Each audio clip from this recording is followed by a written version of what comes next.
Welcome to the Western Ultimate League. This is the final game weekend of the regular season, and we have the Utah Wild versus the Colorado Alpenglow.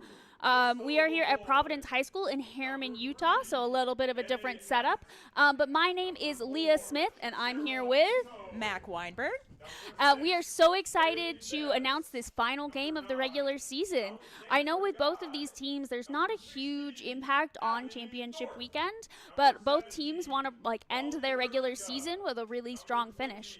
Mac, what are some things that Colorado should look for? Or what do you think they're thinking about today? Yeah, like you said, this game doesn't have a giant impact as far as seeding or their entry into the finals. However, this is their last time together as a team playing against another team before finals weekend. And so I think practice and playing against each other is one thing, but then actually being out on the field, that game day feel, practicing that pacing, that can all feel very different when it comes to game time. So I think it's really Colorado's last chance to play against an opponent, see how that feels, gel together, as, you know, not offense and defense playing against each other at practice. Yeah, I'm also interested to see if they choose to fine-tune what's already been working or take this opportunity to try new things that haven't necessarily worked in the past.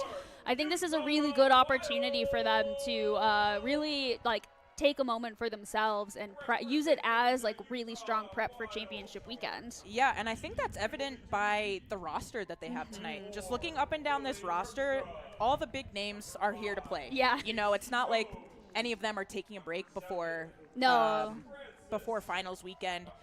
So, you know, I think they're going to want to be pedal to, you know. Yeah, all gas, no brakes. Yeah, all gas, no brakes for them. So, yeah, and I know Abby Thorpe on the Alpenglow is up for, or getting really close to hitting, I think, 10,000 yards. I can't remember if that's receiving or throwing. With Abby Thorpe, it could be either, which is wild to think about. Right. And yeah, I think they're really looking to make their mark to make some people scared for championship weekend. Certainly. And then, Mac, what about the Utah Wild? This is their last game of the season. They've been winless. What do you think they're going to focus on? What do you think their goals for the game are?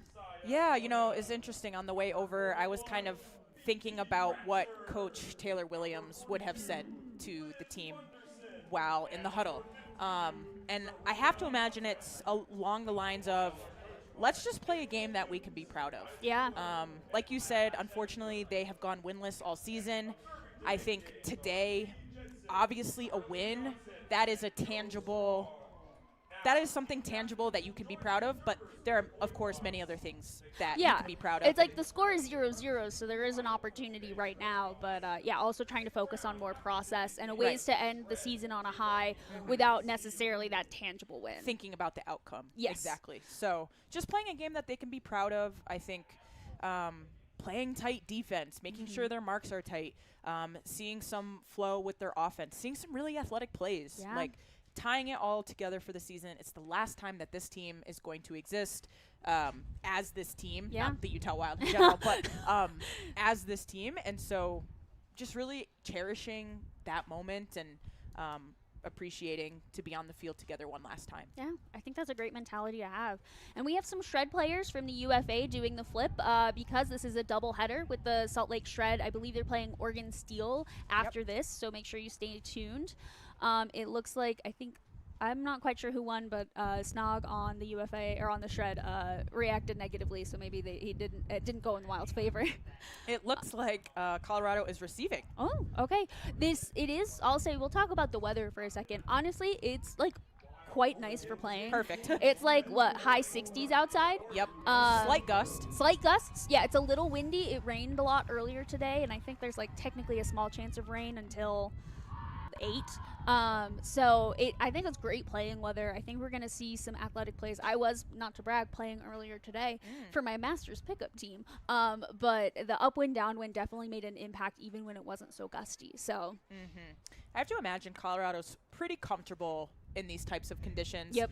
I feel like Salt Lake and Denver pretty similar in terms of altitude. Yep. So sometimes with teams traveling to play Salt Lake or the Utah Wild, they have more of an adjustment, but I think they'll probably ease into this game pretty easily since they're also used to the altitude and the way that the air feels. Yeah, because the disc flies further and faster with Yep. less air in the way. So it'll be interesting. Yeah, it looks like Utah Wild is starting on defense. We have Carrie Shelke, Carissa Lee, or Saya Noya. They moved the camera, so I can't quite see who's left. We're in a different setup, so I have to rely a little bit less on my eyes. Liz Bunderson, Emily Tucci, Laura Brannon, Elise Francis. That's 6, so I'm not quite sure who the 7th is. But that's really exciting. It looks like teams are still taking a second to throw. I'm not quite sure. You can see Alpenglow on the other half of the field. They are just throwing together really quickly, so I'm not quite sure when the game is starting or how. But you know what? What a great intimidation tactic to be like, we don't even need to set up. Let's all throw for a second. So yeah, I mean, I think it'll be good. I mean, Liz Bunderson, as we're talking about number 42 on the Utah Wild, they, I think, have had like an incredible season. As someone who's watched Liz play for a while, their polls, I would say I want the Western Ultimate League to start a skills challenge, and we can talk about polls because Liz is definitely top of the table. And they have just been so hungry for like defense, for bids, for just pushing their person out of the way.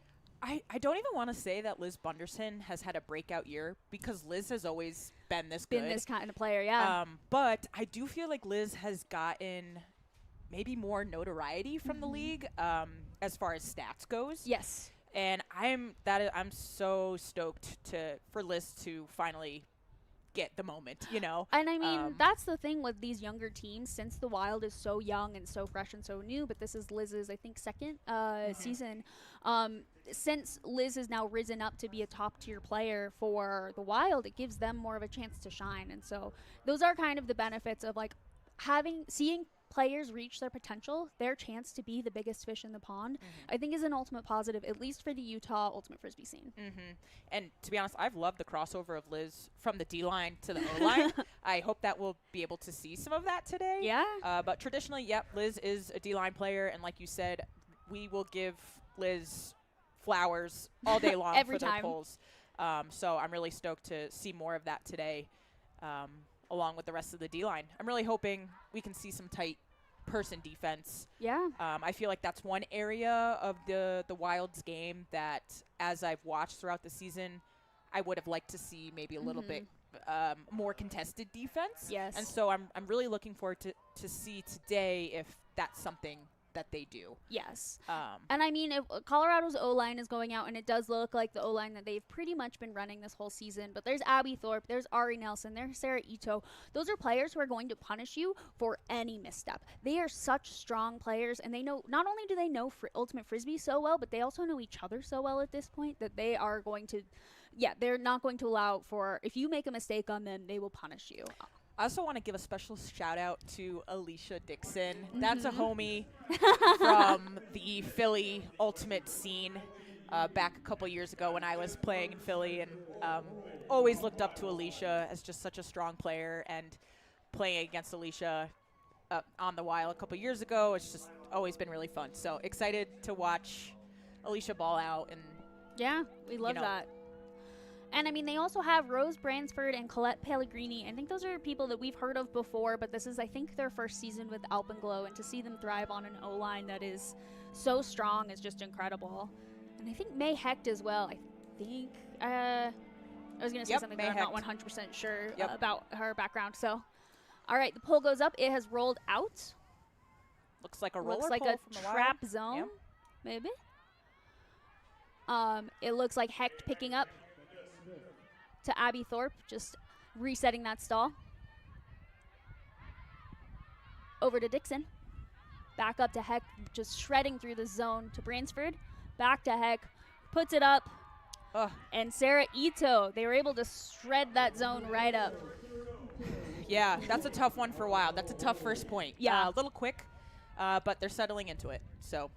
Yeah, and I mean, with those zones, like when you're setting up a defensive zone, offense can either go over, under, or through, or around. And so I think they also, May Hecht was able to start off really easy by just going through it, and then they were able to go that around, which opened up the rest of the field for Ito to just bring that right in. Yep.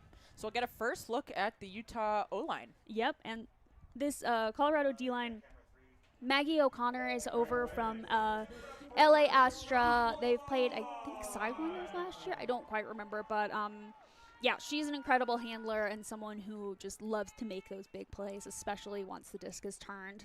Yes. And Linnea de Saint Germain moved over to the Utah Wild O-line for cutting. She is a young Utah player. She just graduated high school. Yeah. And she's going to Carleton College in the spring or in the pickup. fall. So What a pickup for them. So we have Terpstra over to McClurkin. Interesting side stack look from the Utah Wild. Yeah. Just to start. Hawkmuth putting it up. Oh, and JC Jones just quite couldn't bring it in. Oh, man, I have loved watching JC Jones this season. What a phenomenal pickup What for the an Utah athlete. Wild. We know JC Jones has those athletic plays. Not surprised to see her layout attempt for that disc. But really just enjoyed watching her play for the Wild. Yes. So we have O'Connor picking up. It looks like Wild is setting up in kind of like a poachy person. Over the top, some look. Yep. Over to Banis, up to 29. That's for Sevier, who puts it up. But it just kind of faded weird for Lavoie. I think that might have also gone out of bounds a little bit. Further up. Yeah, further up. Oh, so but Terpstra chose to check it in with no stall, which I think in the 7-second stall is the right move. To Saint Germain, but just floated a little too far. I was going to say the wind, but it doesn't look that breezy right now. just a O'Connor miscue. picking up.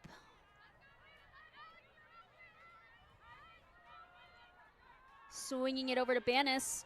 Oh, Davis close on that play. Up to Sevier. To Lavoie. Back to Sevier. Just dishes it easy back.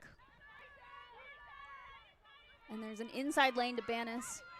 Or not to Banis, sorry. To Guy. And Vlack to O'Connor on the dish. Vlack, a former Utah Wild player. Utah Wild player. But putting in some minutes on the Alpenglow roster. Yeah, Great to see. she's been a really consistent D-line player for them over the last few years. She's someone who just is able to shut her player down. Yeah, we can see Hawkmuth, more like Huckmuth, putting it up for Jones, who just can't quite get there. And then Guy over to Black, just an easy open side. I think Wild was trying to get a little too tricky with their defense, and that led to a lot of miscues. And or that's like kind open of space. And that's kind of what I was referring to earlier as far as their defensive pressure, not only on their D-line, but for their O-line as well. When the disc is turned, having their O-line be able to play, if it is switch person defense, being able to just shut that down a little sooner, being a little bit tighter on those players, like that's just an easy goal for unfortunately for the Alpenglow. Yeah. So would like to see them tighten that up. I believe that was Banis with the pull. Bell in the middle. Finds Hawkmuth. Just up to Castique, working it through the center of the field, who puts it up for Finnegan. Ooh, brings it in, but not in the end zone yet. What a great put by Cass Williams. Finnegan really put on the Jets. Oh. And McClurkin brings it in. I feel like we've seen McClurkin have multiple skies this season, so not surprised to see her come down with that. Absolutely. What a great connection from that point. And a clean hold for the Wild O-line, Yes. which is something that all O-lines strive for, but Williams just putting it up and being like, she'll get there. And Finnegan really turning on the Jets. And just a great read by McClurkin. Yep. Love to see that clean hold. All right, 2-1. That's good. That's a game. Yeah, and then Wild D-line again. It looks like Bunderson's going to pull. There's Brandon Wachtel, Shelke, O'Leary. Just Leary. Tucci, and I think Saya Noya. Some new faces that we're seeing. That's Lee. Gosh. All right. Way to catch that pull. Dixon centers to Nelson. To Thorpe. Who's able to just give it back to Brainsford. Back to Thorpe. They are just Thorpe running this. dinking and dunking down the field. Bransford. Oh, great sky. Great read. Abby Thorpe. Just doing what Abby Period. Thorpe does best, you know? Yeah, I mean, I think that's just the challenge that the Utah Wild D-line needs to figure out, how to neutralize Thorpe. Because yeah. just getting, if the Wild is just chasing her, she's already won. The She's point's already right. scored. Right, exactly. Yeah, I think trying to figure out how to slow down that O-line will continue to be the challenge. Yeah. But we're looking, now it's 1-3. There's still, I mean, these points have still been pretty fast. Like, Yeah. we're scoring pretty quickly, so that'll be really nice to just see if we can get different looks, different people involved on both sides, both teams. Looks to be like the same O-line we just saw. Mm-hmm. Pull goes up. Bell centers it to Terpstra, back to Bell. Oh, looks a little zony in the at least cutter space. Yeah, you can see those Alpenglow players sitting underneath the Utah Wild players, really forcing them to try and throw over the top or through the middle. Wow. Great D by Lavoie, great read. Black with the disc now. No one on Black, which yet again in a 7-second stall is kind of detrimental. Kawabata puts it up and Ito brings it in. I gotta say, that was a really impressive throw. Yes. That flick inside out, sitting just perfectly to the middle of the field, that's not an easy throw. No. And that was textbook. So really, really great assist that we had there. Yeah, so you can see Bell was looking for Finnegan and just it popped up. Yeah, just sat perfectly for Ito. I think a little bit of edge in either direction, it would be kind of a different story. Definitely. Really, really great throw. On a platter. All right, let's see if the Utah Wild can take a few seconds to kind of reevaluate how they want to attack that zone. Yeah, I'm interested to see. I'm assuming Colorado will run it again because it really neutralized all of their Wild's downfield looks. And I mean, Wild didn't stretch it deep. They didn't stretch it wide. Like you can see in the original D, there were 3 Wild players who could have potentially gotten it. O'Connor with the pull. Hawkmuth picking up. Up to Bell. Looks like they're still in that downfield zone. Yep. Sitting Back underneath the Wild players. He threads it to Jones. Back to Bell. Puts it up for Williams. Or no, wait. To St. Germain. Oh, and great to D. I think it was Sevier.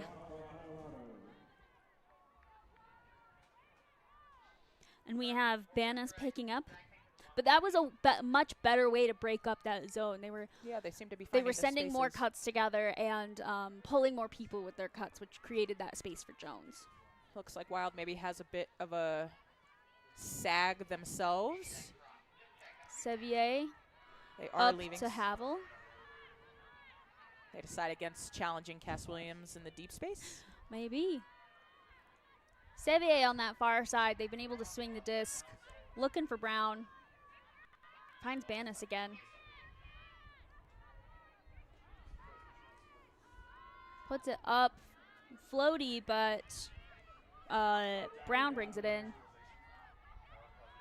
Swings it back to Havel. Way to stop that continuation. Yes. That's Jameson up to Havel again. Just a wide open Sevier. I don't know if that was a miscommunication or... And then they moved on the mark. Brown with the disc, looking for O'Connor. Just a little cheeky dump and just puts it up for Sevier. That's a really tough throw for the Utah Wild to defend, especially because it came from the break side. Yep. So if you notice there, O'Connell really stepping around their mark, putting it to the place where the downfield defenders are not. Yes. And that's pretty uncontested. Yes, you can see Hayes putting it up. Just kind of a weird edge at the end, and then you see O'Connor. I'll say I think the Wild marks could be harder. It does seem like they're kind of not committing to either no around or no inside. They're kind of doing neither, which with such skilled throwers, it does mean that they aren't really taking away anything and kind of, I would say, leaving the downfield high and dry and letting, yet again, Alpenglow do whatever they want. Right. If you're thinking too much about, like, your mark, obviously that can sometimes be detrimental, but you can see they're able, like, Colorado swung it around each side of the field multiple times before finding that downfield. Right. Looks like now Utah might have a swing line out. Ooh. So this is a traditional D line that's coming out for offense. So we'll see if they can get something different cooking. Wachtel up to Bunderson. And it looks like they're still kind of in that zone look. Noya back to Wachtel. Yeah, take Just that to open Leary. reset. Yeah. I like that. Wachtel on that up line. Noya going deep, but it just fades the wrong way. You know, Noya did have some steps on her person, I so do I think don't that's hate the that right look. look. It just looks Just not the execution. throw. Yeah. So Waringa picking up around to Banis. Oh, but just kind of faded. Maybe that it is reset getting came. Yeah, it looks like it's getting breezier. Wachtel picking up, looking for Bunderson. Just dumps it to Leary. I don't know why I keep calling her O'Leary. To Francis. Back to Leary. Bunderson going really far in the around, but I think Leary put it up because the stall was high.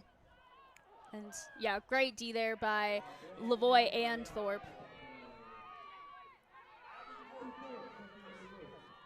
Kawabata's going deep. Oh, she's coming back under. Banis back with the disc. Over to Kawabata. Now it's Guy going deep. Right on the end zone line. Abby Thorpe coming in, though. Oh. And I'm assuming Francis got a hand on that. I think she did. Based on her reaction of, yay. Yes, I think Elise may have gotten a hand on that disc. Great defensive play. It looks like Wild is setting up an avert stack. Yeah, it doesn't appear that Colorado is in their junk again, so maybe more person, little junky off of the vert stack initially for those first few cuts. Oof. And that's just unfortunate. That's just a misthrow on that reset. Leary hasn't been back, I think, handling as often. She's a player I would describe as a true hybrid. She can go anywhere and she can be anywhere. But yeah, on stuff like that, it's a little tough. We have Vlack with the disc. Dumps it to Banis. Just swings it right around to Vlack to open up the rest of the field. That is beautiful. And just a little high release to Kawabata. Really impressive work by the Alpenglow there to get that off the line. Yes, you have to so give them quick, credit so there easy. that it can be enticing to want to just keep it on that eighth of the sideline. Just do a little strike and jam it in the jam hole. Exactly. We see that often, in Frisbee. But for Colorado to really work it off the sideline, that's a sign of maturity. Yeah. And an easy score. Yeah. No, and I mean, opening up the rest of the field made it so Vlack had just a myriad of choices. So that's just smart Frisbee. And with 4 minutes left in the quarter, I mean, it's honestly just a time management game now. Yes. But it looks like the Wild O-line is back. And then, yeah, Ito has moved over for the D-line. O'Connor with the pull. Rolling. It looks like it's going to get a little centered. McClurkin centering to Terpstra. They're definitely in a more traditional zone now. Yep. McClurkin putting it up to Abby Davis.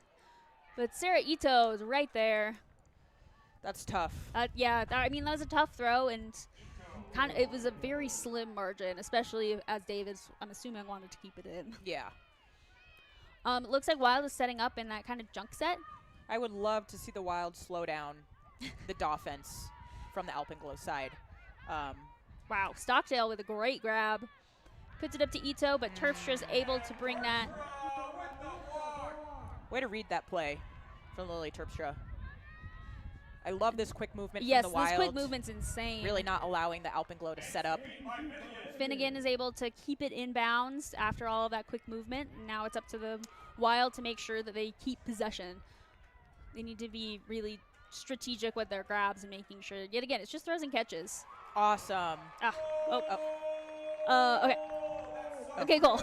Looked like there was a call. The pig sign also kind of looked like Hawkmoth's thumbs up, and so I couldn't quite tell, but it does look like it's a goal, and I mean, I think the Wild's offense on that is just incredible. So yeah, here's the first throw looking for Davis, but Ito's able to come in and knock that out. I'm curious if the thrower saw the Ito, deep D. yeah.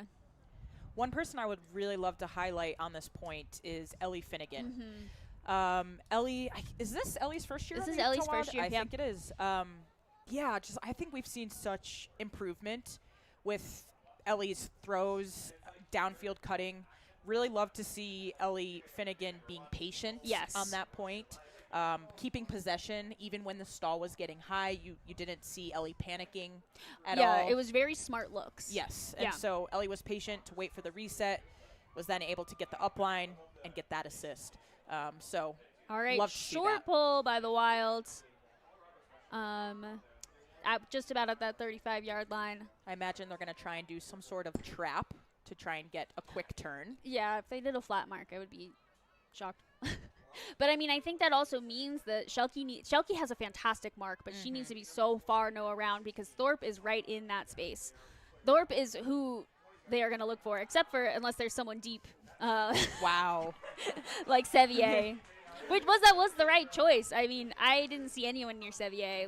Right. Yeah, maybe just not thinking that the thrower, but I mean, someone of the caliber of Art Nelson. Art Nelson is going to look for any opportunity to throw that. Looks like Alpenglow's back in that zone. We Wachtel to Shelky, back to Leary. To Wachtel. Sevier trying to lay out for it. Just dumps it back to Leary. To Brandon.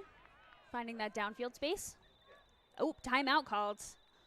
I think that was smart. I didn't think Wild, at least my vibe is it didn't seem like Wild was quite ready to be like, oh, it worked. Right. And so their offense didn't feel set. I think Leary was doing the right things and just being able to be a quick reset, but also making sure, like, Wild needs to make sure they aren't turning it on those quick dumps, as we've seen before. I think defense did their job in that instance. They did a roller pull, trapped them on the sideline, had Alpenglow look for a tough throw because they had no other options around. D-line gets the disc back, and then the coach calls the timeout to then be able to put the O-line on. So one thing that is different or interesting about the WL is that when coaches call timeouts, they can actually swap entire lines.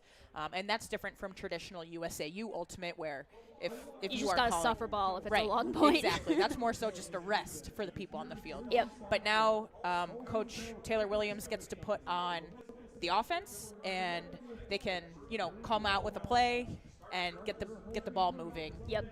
And it looks like Alpenglow is also putting out their D-line. I see Black, I see O'Connor, Kawabata, Banas, Ito, who Ito can do whatever she wants, and Bristol Lavoie. I'm interested to see what Utah comes out with. It looks like they're still in that vert stack because, Colorado was still running that kind of sag set in that downfield, which was messing up Wild's flow. Yeah, I think that's credit to the coaches for making that adjustment. Yeah.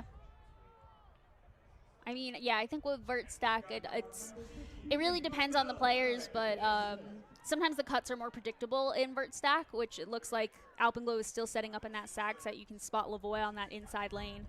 And then, Hayes with the disc just dumps it to McClurkin.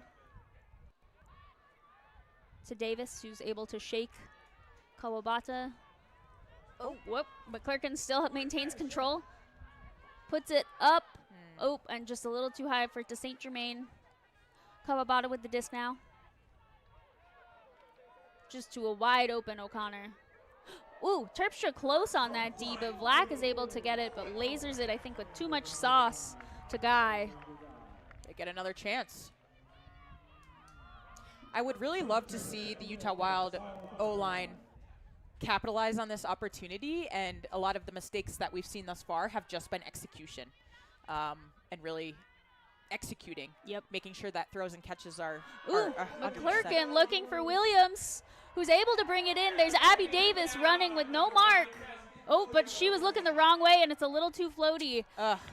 Great D by Kawabata, but wow. Unfortunately, that's what I was just talking Yeah. about, right? Is just having the Wild Ooh, Lavoy execute. able to bring that in. I mean, I think it's just enough wind outside to make it kind of fun. And just too far for a guy. But yeah, I mean, I agree. It is that execution where I think Abby Davis was expecting a flick. Right. And Williams threw a backhand, and there was a defender on that backhand side. Right. Right. So another opportunity for Wild to punch it in. Unfortunately, they have to work it up the full 80. And there's about 35 seconds left on that game clock. Oh, okay, yes. Keep and that so it's possession. also time management. I mean, I think at this point, Wild is like, we just want to score, and that should be our goal. But maintaining possession should be secondary to that. Like, still just as important. Hayes swings it, finds William, just floaty enough. It's a great look. Looks like everyone is trying to handle. McClurkin brings it down to Jones. Davis is going deep, but no one's looking. Jones, oh, wow, swings it to Terpstra. And just too floaty. Oh, wow, way floaty. Oh, with 3 seconds left on the clock. That's that time management. I hate to sound like a broken record, but that is a, in my mind, that's a throw that you have to complete. You have to, and that's a timeout called for Colorado, which is brutal. Yeah, I don't blame them. But yeah, I think there seems to just be a common theme that we're seeing here with Wild's execution, and they're getting the chances, like they're getting turns on both sides of the disc, whether that's the O-line or the D-line. Yeah. If they could just capitalize on that. And it is just, it's floaty wind right now. I believe it is going from right to left, but I mean, you can see the disc float a ton on both sides, like on either end zone. But I mean, yeah, if it has popped up 4 times, then you can assume that your 5th throw will also pop up. Yeah. Unless you change your throwing angle. Mm-hmm. Yeah, it'll be interesting to see what Colorado chooses to do in this instance. So another interesting thing about the WL is that possession doesn't end once the clock strikes 0 for the quarter. Possession ends once the clock has struck 0 and either a team scores or there's a turn. Yep. So we can, at this point, probably predict that Colorado will be the last team to have possession of the disc for this quarter. And a score for them, they'd want to score here, of course, and that would bring their lead to 7-2.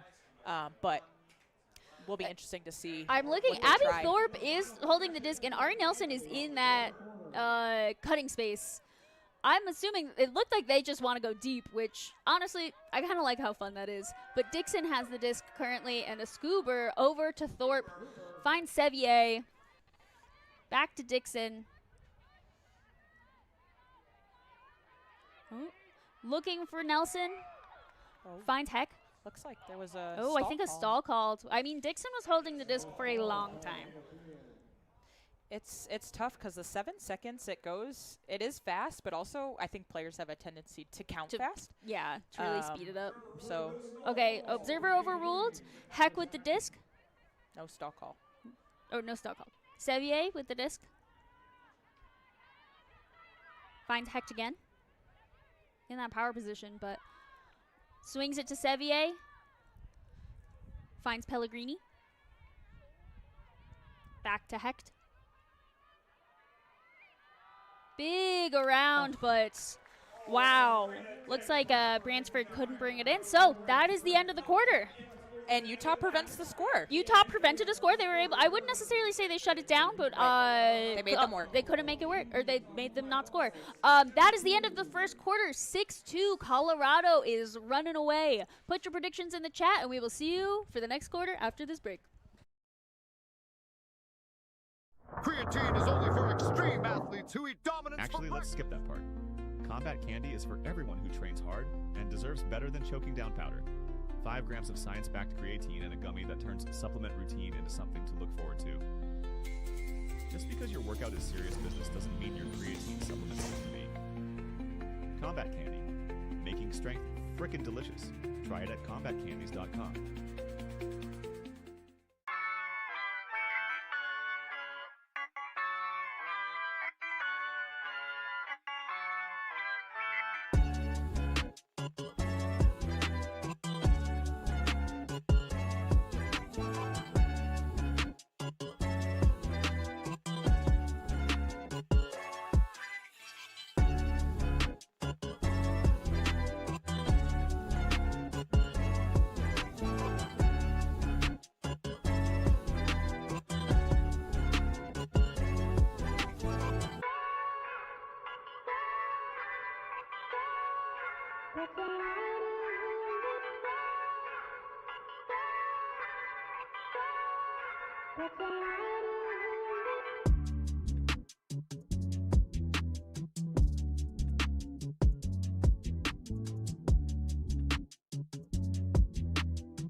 Oop, I'm not.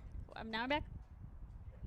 We are back for real with the Colorado Alpenglow at Utah Wild.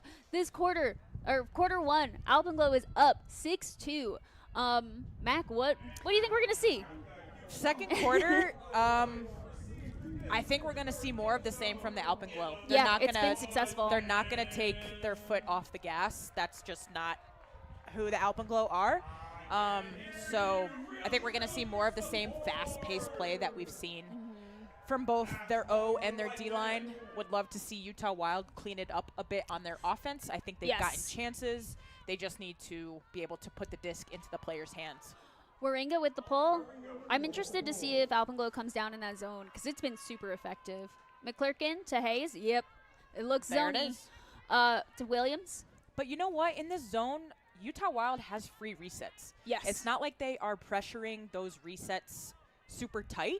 And so I've loved what I'm seeing so far is with, the handles coming back, getting those free dishes. I think take what you can get at this point. Until they're trapped on the sideline and getting double teamed. Yes. But Hayes crafty finds Jones it's a very on a crafty big throw. swing. That was smart. Hawkmuth just threads it back into Jones. Resets it to Hawkmuth, back to Hayes. Take those free resets.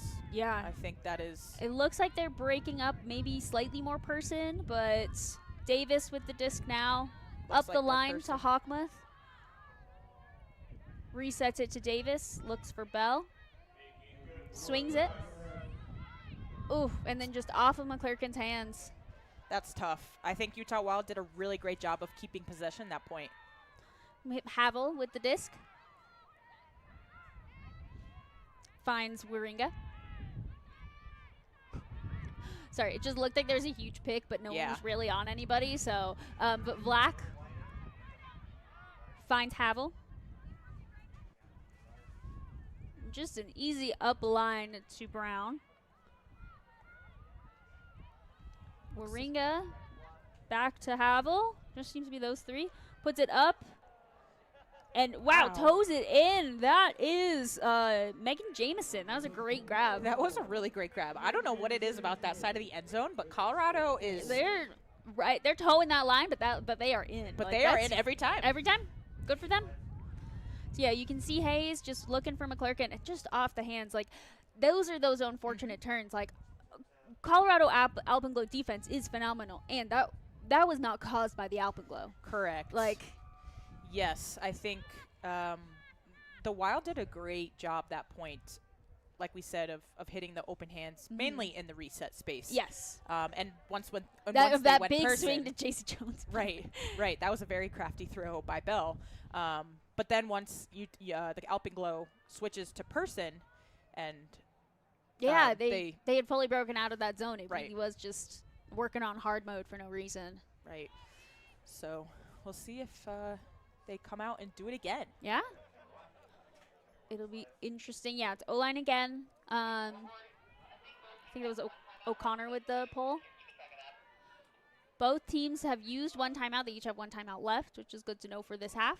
We have Terpstra, and it looks like Wild is setting up in a side stack. ISO Williams, who doesn't have anyone on her. But great Ideal. step around. Looks like they're still in that zone. Still nobody on Williams. So No I pressure. think she's happy about that. But yet again, just a misthrow. I mean, yet again, I think that's Waringa.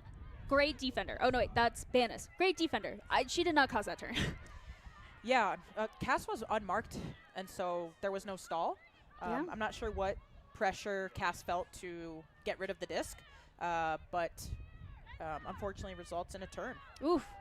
Nice. There we go. I think Bell got a hand on that, but Yes. yeah, Banis couldn't reel that in. Swings it to Jones, just trying to get that reset and just serves it. Yeah, can't find Hawkmoth. And that is downwind, but yeah, I think this Yeah, I think- release problem. Oh. Yeah. O'Connor picking up. Nice juke from the front of the stack, Yeah, that's Sevier with no mark. or very far Oh, mark. a very far mark. Okay, but like if you look at the and that is Kawabata with the score. Great score. Yeah, but the Wild marks aren't really taking anything away. Like, I mean, Jones was far away because she was trying to block some of that upline, which is the most dangerous area.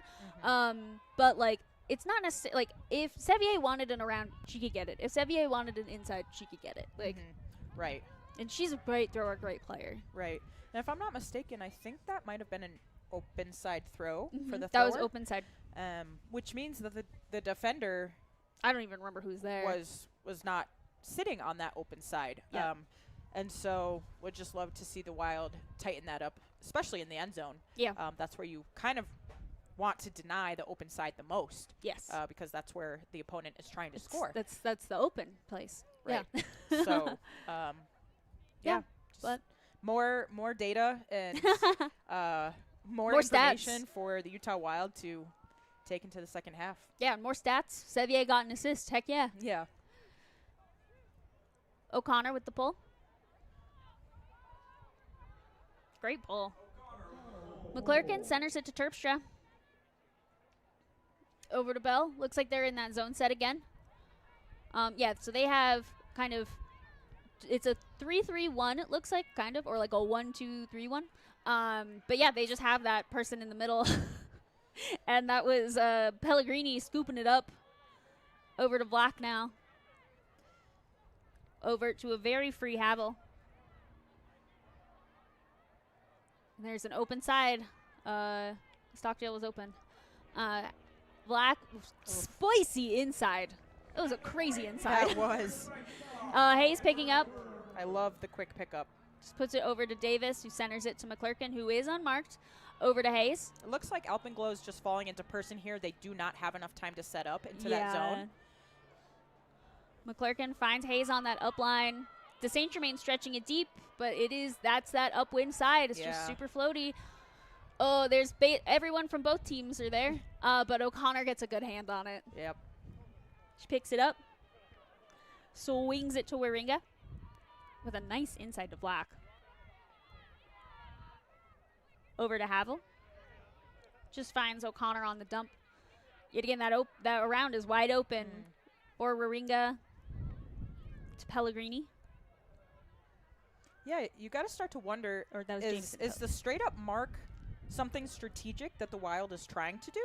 Or are they really just not respecting the arounds, you know? Yes. it- Yeah. I don't know. Like right now, straight up mark makes sense. They're Right. oop, and it's floaty. And De Saint Germain brings it in. But it is a 7-second stall, so I would reset that to Terpstra. It was kind of a hard hit. Over to Hayes. Wild was clearly not expecting that. Ooh, and I think Stocktail got a hand on that, Looks but like Davis it. gets it. Just immediate eyes for Hayes to Terpstra. To the St. Germain downfield. Looking for Terpstra on that reset. Not This looks like clogged and stagnant. not a ton of movement downfield. I can understand the cutters are probably really tired Tired, from this yeah. being a multi-turn point. Could be a good opportunity for the coaches to call a timeout. Hypothetically. But Davis finds Hawkmuth. Well covered by the. Oh, Oh, is that a timeout? I think there was like a foul call and a timeout, and yeah, but Wild maintains possession. I love that call from Coach Yeah. Taylor Williams. I think that's really smart. once they saw that there wasn't too much cooking, Right. might as well take even if they keep the same line out. Right. At least give them an opportunity to set up a play and like create their own movement. Since right now there's not a lot of generation. Right. Totally. And So, good yeah. call. Looks like Alpenglow's pulling Thorpe over. Smart call. Lavoie's also out there. She's gotten a few Ds Banis. So And yeah, and very not good. completely clear who from the Utah Wild. They're all They're standing. putting 20 people on. Right. I think maybe it was more of a break, but I mean, if I was a coach, I would set up a play. Yeah. Just thinking about it. Looks like it's the same line. Yeah. Except for Which, I mean, the line was just on. line they was are, just not. they are They comfy. generated turns. Right. They've moved it all the way down the field so far. And yeah, it looks. I don't think there were any changes on the Wild side. But yeah, it looks like Sevier is out there. Brown, Bransford, Banis, Thorpe. And possibly because Colorado has the time, I think they're going to set back up in that zone-y look Yep. that the Wild has struggled with. However, if you notice on the setup, we have an open person immediately. An open McClurkin, yeah. So I love Wild taking that free shot. Swings it back to Bell. Yeah, I Finding think McClurkin. Yeah, I mean, there's something in Frisbee that's called chiseling, which means taking the space that the defenders downfield are giving you. And so I would love to see the Wild chisel a rather bit than more. reset. Jones puts it up, looking for Finnegan again, but Ito is right there. And just a veteran player. Just Ito great is. body. Yeah. Great. Finnegan was working so hard to get around her, and she was like, no chance. I will this say, is mine. playing against Ito, it's not fun. It's not easy. Ito's never going to give you, a free look. Any space, yeah. So not surprised to see Ito just eat that. Yeah, Banis over to Brown. To Ito. Swings it, but it's floaty. Ooh. They that say was in. Wow.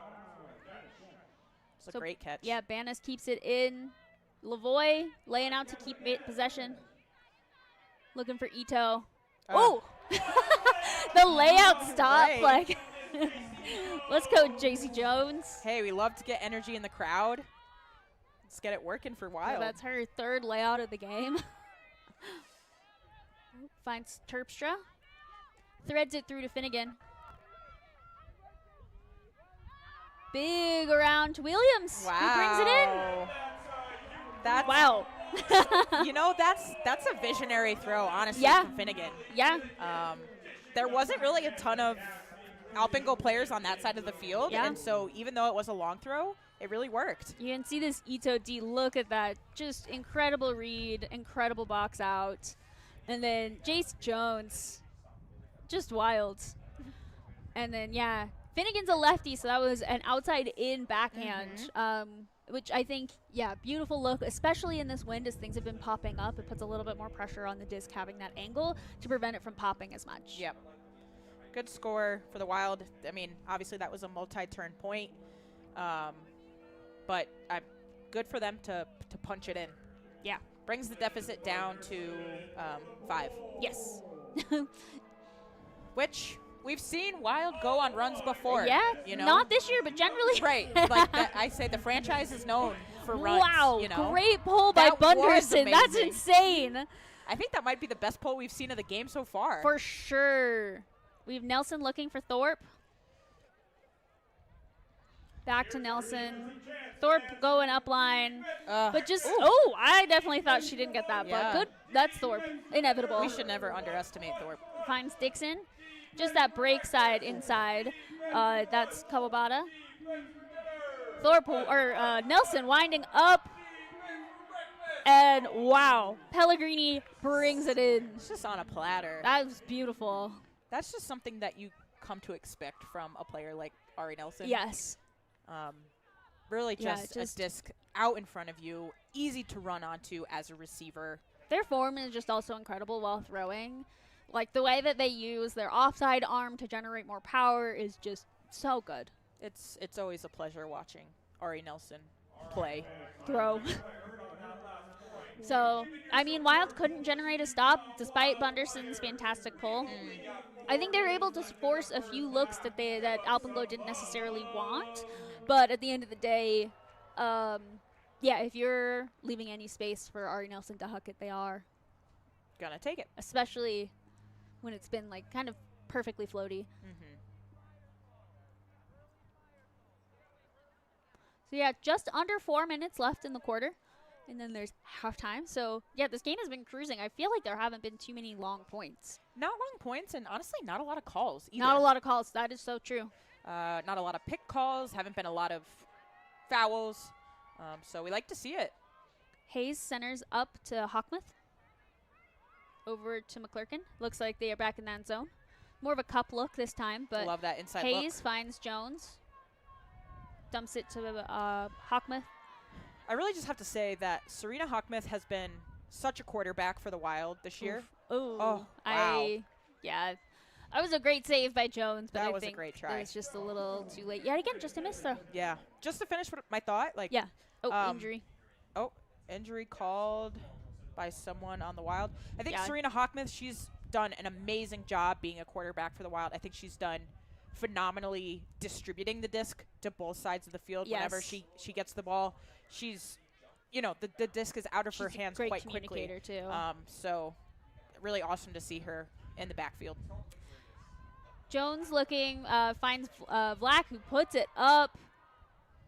Looking for Kawabata, but just overthrows. Yeah, I believe J.C. Jones called an injury. I'm not quite, I think to St. Germain Fields, but I didn't quite see what the exchange was. But Alpenglow back in their zone. Hockmuth is able to chisel through, just like we talked about. To Bell.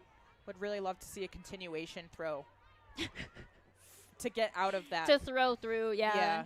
I don't know if Bell didn't have an option there, but staying in that corner, unfortunately, does not do the Wild any favors. Yes. There we go. Swings it around to Davis. Oh, that was a weird twist. Yeah. But I mean, great to see the Wild continue that throw like yep, we were at just least talking swinging, about. yeah. Just an unfortunate drop by Abby Davis. O'Connor finds Kawabata. Just inside. Wow. Great throw to Guy. I mean, I was looking at a different receiver thinking that's where they would throw, but I mean, I think that's a testament to how many people were open. Yeah, no, I think just watching Colorado, you really can't say enough good things about their throws. Yeah. I feel like so many of their players just have such lethal throws. Yes. And they can hit tight spaces. They can hit those hucks. They really have it all, and I think this is just another example of, I mean, we know Kawabata is a good thrower, but just hitting that inside, it's not as easy as they make it look. Oh, no. You know? Yeah, they do make it. I mean, yeah, they do make offense look easy. But I think if anyone else was trying it, it would look hard. So Wild down by 7, but they put out more of a offense line. D-line is offense, I think, trying to give the O-line for Wild a little bit of a reset. And sometimes it's kind of a breath of fresh air to get the D-line out there. Yeah. Oftentimes D-lines will play fearless. Yes. And so more oftentimes than not, they will score. And so I like this look of getting the O-line off, putting the D-line back on, and having them play for an O-line point. Wow. Wild starting out in that vert stack, but Alpenglow's still in that zone, and so, okay. I couldn't quite tell what was happening. But Bunderson gets the disc, puts it up, looking for Tucci, who brings it in. Let's go. That's what I'm talking about. Exactly, yeah. That is some fearless play from the D-line. Yeah. I mean, I'm not surprised to see Liz Bunderson put up an immaculate hug. Yes. But I love that they're taking that chance. They're getting the score back for Wild. They get the hold. That's got to feel good. Yes. For the Wild. Yeah, exactly. Yeah, and I mean, it started with just like some easy resets from the Wild, and they were able to get some downfield movement with Bunderson moving from the handling space to the cutting space, and then taking that momentum and putting that towards a beautiful hug towards 2G. Yeah. You know, I'll be interested to see if they do move Bunderson over to the O-line. I was going to say, I bet that's a halftime. I would do that, but the only thing I'm thinking is that the game that Colorado is playing right now as a defense is they're making the handlers just swing. Yeah. And we know that Bunderson is more of a hooker. Yes. And so I'll be interested to see if that's an adjustment they make because I don't think the hooks are as viable when they're playing zone. Yeah. But that but could be also, something I don't they think try. Wild is stretching. Like, they Yeah, aren't. that's totally fair. While I know all of the Wild handlers can throw beautiful hucks, they tend to be more of a small ball group. Mm-hmm. And so having Bunderson out there, I know Williams on the O-line will go deep for them. Right. Yeah, I think it could certainly go either way. So we have Hecht with the disc, looking for Nelson. Nelson back with the disc again. Just beautiful inside to Thorpe. Wow. A dynamic duo. That again, I can't say enough good things about the throwers. Like, that was just a really visionary throw. Yeah. And I mean, it's also like live by the layout D, die by the layout D. It meant Bunderson choosing to lay out meant that Nelson had an unmarked throw. Right. And then threw and got that first step before Bunderson had even like realized. Set the mark. So, yeah, I mean, those are the decisions you have to make as a defender. Right. I think allowing Ari Nelson time to set up, calculate where they want the throw to be placed, and then their having Thorpe time. sensors going off. Yeah. Right, exactly. That connection, that radar connection is just, the radar is going off Yeah. in their head that Thorpe's downfield. So that's a classic Colorado Alpenglow connection. Yes. Yeah, I want to have our stats team for the WL pull the stats of just how many goals they've thrown to each other. That would be an interesting stat to Yeah. I want it like best buddies stats. see. Right. Hawkmuth picking up. Dumps it to Terpstra. To McClurkin. And it looks like still poachy, kind of zoney. Finds Terpstra again. More person on the handle set, but downfield, there's way more switching on those cutters. I do love the move of Ava Bell downfield. I This think is Ava something- Bell as an initiating cutter is... This is something I've been wanting to see all season, is getting Ava out of the handle set and putting her into the cutter set. Yep. I think she's so strong as a cutter, as a continuation cutter and getting motion. And so seeing her down there as an initiating cutter is awesome. Wow. Hawkmuth bringing that in. That was way too casual. That was, for my I honestly, liking. yeah, the single hand, like, What a Yeah. what a great throw by Anna McClurkin. Yes. Getting it out to Serena, who just picks it out of the air with one just hand. plucks it out. That's a great hold. And again, kind of like what we were just talking about, love seeing Ava downfield to Yes. get some of that motion going. Yeah, and I think that's what Wild was missing, like, specifically in their first game of the season. They did not have Terpstra back yet, and so Hayes was set, or Bell was set in that handler set. She was kind of stuck there just because they needed, it was McClurkin, Hawkmuth, and Bell back handling without that freedom of movement as much. But I think having Bell as the initiating cutter sets the Wild up for success more often than having her set up as a handler. Agreed. And interesting to keep Oh, Ava yeah. on the D-line. Yeah, Hayes is still on. Along with Lily Terpstra. Both not traditionally on D-line. So we'll Yeah. see if they're able to get a turn, how they're able to affect their Work offense. together. It's 18 seconds left on the clock, so Wild wants to get a turn immediately. Nelson picking up the disc. It looks like a Thorpe ISO. Finds Thorpe easy. Looking back for Nelson. Just an easy over to Dixon. Not even looking downfield, Back honestly. to Nelson. Yeah, honestly. Timeout called with 6 seconds left. Interesting. You know, they must have not liked what they were seeing. You know, I always have that fear when I'm up 6 that it means I couldn't be up 7. The last Wild game I commentated, my co-host kept going, 5-11, the most dangerous score in Ultimate. Yeah. So, you know, good for them to maybe set up some more solid like offense for Alpenglow. I mean, I think kind of the error was Nelson was easy to get it back to Thorpe, and then Thorpe just immediately dumped it to Nelson and stayed in that handle set. I can't quite see what was developing downfield for that, but like they didn't create space or create those opportunities, especially as those two power players. And then Hecht and Thorpe started up like taking over the same space. So Yeah, we also have to remember, like, these moments they're probably practicing for championship weekend. true.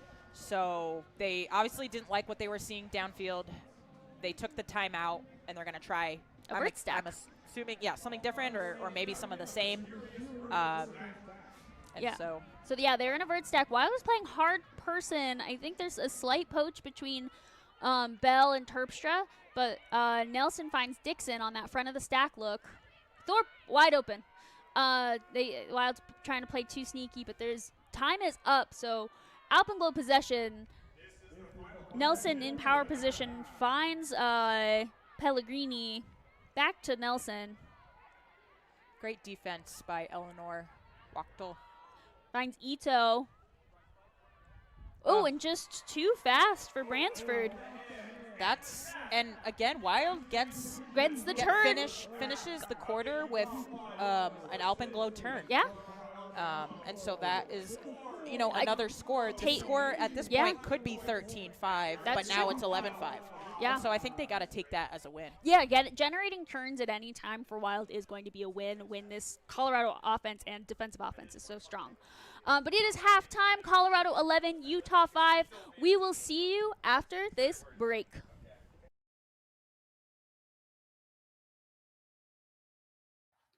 Planning your club season?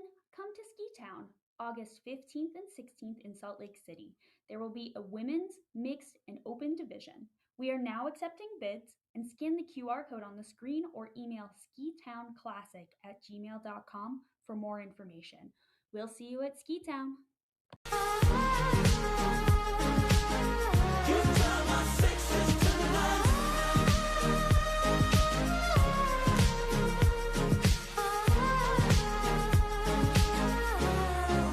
want you to hold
It is championship weekend in the Western Ultimate League. Covered and grabbed! It's Yen! Oh, what a grab! And Miriam? oh my God! Grab from Chung, and as Chip Chang launches to Stetmeyer for a goal. And a blazing Into the end zone, and it's a layout grab. Up for Milner. Wow! Oh my goodness, Leah. That was a dime ball.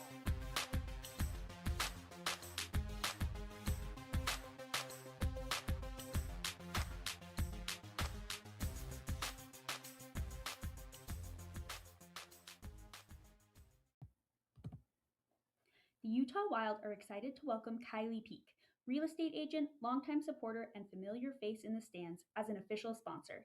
Kylie and her family have always been dedicated Wild fans for years, always bringing energy on game day.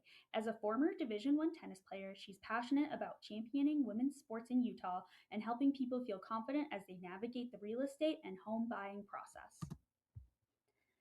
We are stoked to have Bewilder Brewing back as the official brewery of Utah Wild for 2026. You can find us celebrating every Utah Wild game this year at this local brew pub.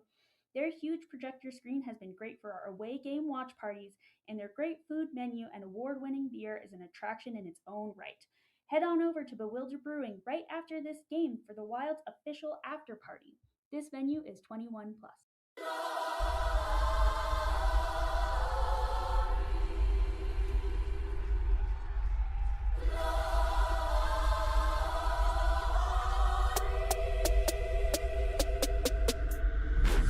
Get down in the car, one time give it all. Bust it open hard, let me see you drop. Get down in the car, one time give it all. Bust it open hard, let me see you drop. I fucked up this hustle, baby, we hustle, but the oh my.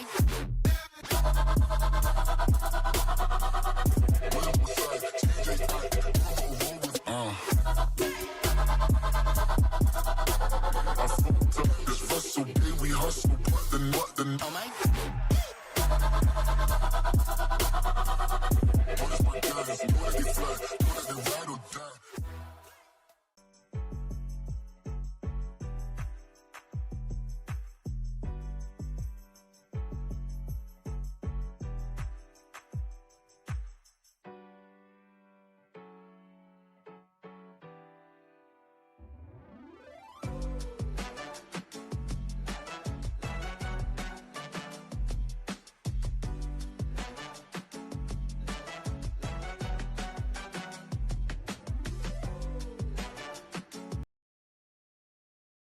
Creatine is only for extreme athletes who eat dominance. Actually, let's skip that part. Combat Candy is for everyone who trains hard and deserves better than choking down powder. 5 grams of science-backed creatine in a gummy that turns supplement routine into something to look forward to. Just because your workout is serious business doesn't mean your creatine supplement is to me. Combat Candy. Making strength frickin' delicious. Try it at combatcandies.com.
Planning your club season?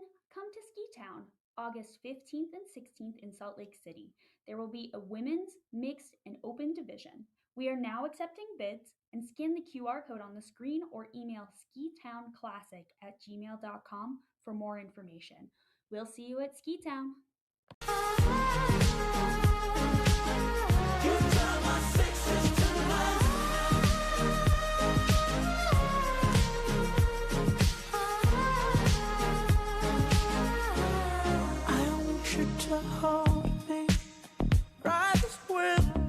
It is championship weekend in the Western Ultimate League.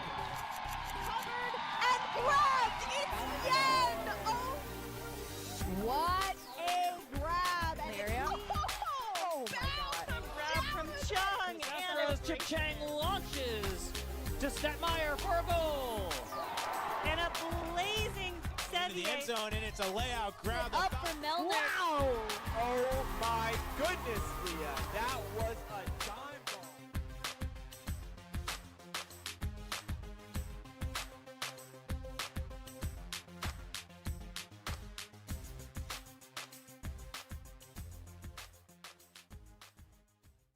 Welcome back to Colorado Alpenglow at Utah Wild. So far, Colorado Alpenglow has been running away with it, doing some practice for WUL Championship Weekend, which is actually going to be June 13th, 14th in Portland, Oregon. Get your tickets now.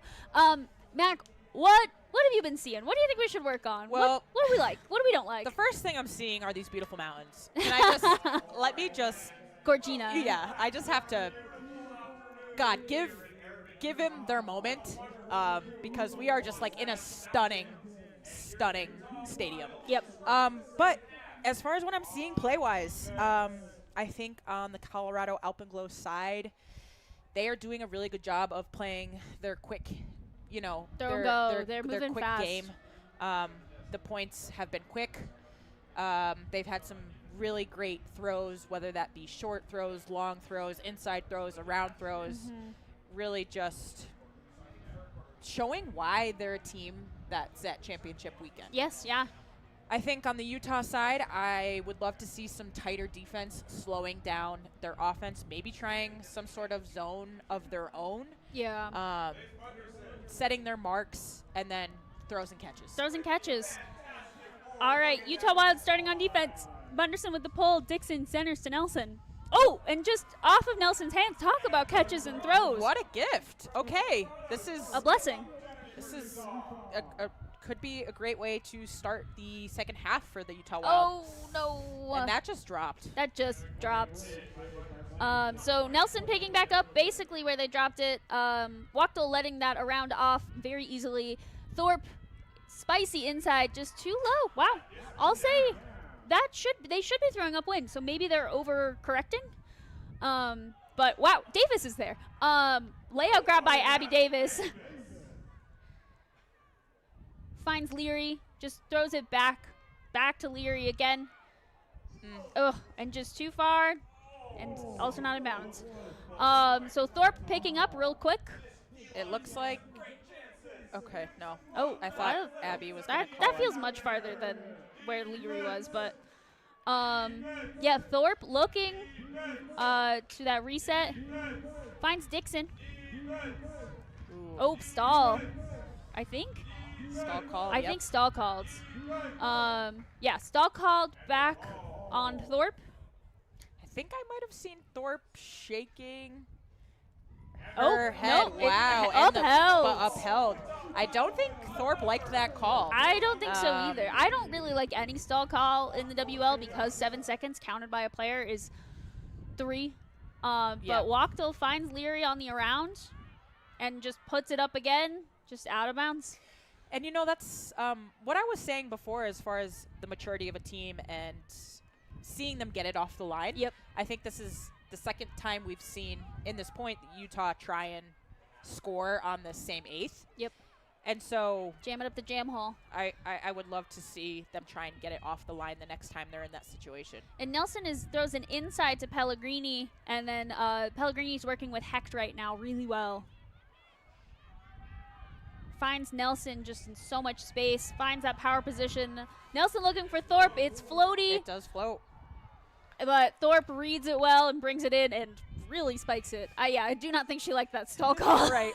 I think still fired up from that stall call. But again, the Thorpe senses must have been tingling from Ari Nelson, and yeah, and you can see they got so much momentum on that upline that they were able to just air it out. I think maybe more air than they maybe intended to Thorpe, but she was able to read it beautifully and box Leary out. yeah. So Yeah, despite it floating, I think Thorpe did a good job to box out Lucy Leary. Yep.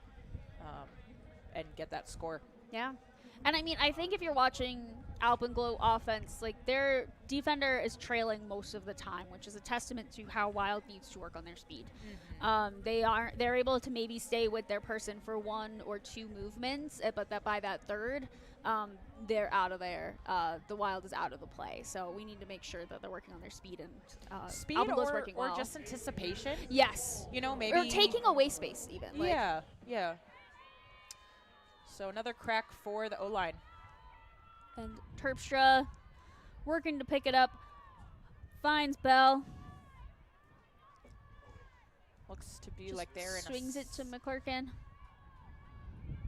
and swings it back to Bell. Negative resets for the Wilds. It's always good to reset the stall, and getting yards should be a priority. I guess, though, Sevier got that run through D Sevier read that. perfectly. Banis with the disc, puts it up to Stockdale, who brings it right in. Easy throw. Tall player. Tall player, Stockdale. great reader. So She's got a library card. put it up. We'll say another former Utah Wild player. That was many years ago, but great to see Rachel still involved in the league. Yes. And playing for the Alpenglow. That's really awesome Rachel's to great. see. So yeah, I mean, with that Wild's offensive look, I mean, the minute they did look downfield, they obviously would have gotten positive yards, but they didn't necessarily attack the disc in time. And so Colorado got that easy run through D. Yeah, I think it's tough on the resets and downfield for the Utah Wild right now. Yep. But hopefully they recenter, I guess they're on offense again. Yep. So I was like, they can't really right take a breath, but giving a chance at least, during these points to recenter. Yep. Talk about what went well that last point, what they should be focusing on for this next point. yeah, what they're looking for. O'Connor with the pull. And we have Hayes downfield, which I love that look. I love. Looks kind of like a double ISO or a double pivot between Williams and Bell. They were looking for Bell, but decided to center to Hawkmuth. Finds Bell again. Hawkmuth really running this point. Great speed. Terpstra with the disc now. Slows it down. Finds to St. Germain. Dumps it to Bell. Over to Hawkmuth. To Davis, who catches it in stride, swinging that field of attack, which is so important. Hawkmuth brings it down. That was a big reach. Swinging again. Looking for Terpstra. Floaty. And Terpstra brings it in. Yeah, that's a crafty look from Bell. Yeah, and I mean, I'll say that point, I think Wild had 1 or 2 negative resets, but like most of the time they were able to break the mark through those swings. And then, yeah, Terpstra reading it. That crafty OI Yeah, just flick from Ava Bell. Yeah, lefty. So yeah, Wild scores. Woohoo! First of the quarter for them, and yeah, now we get to see their D line again. We get to see that Alpenglow O line.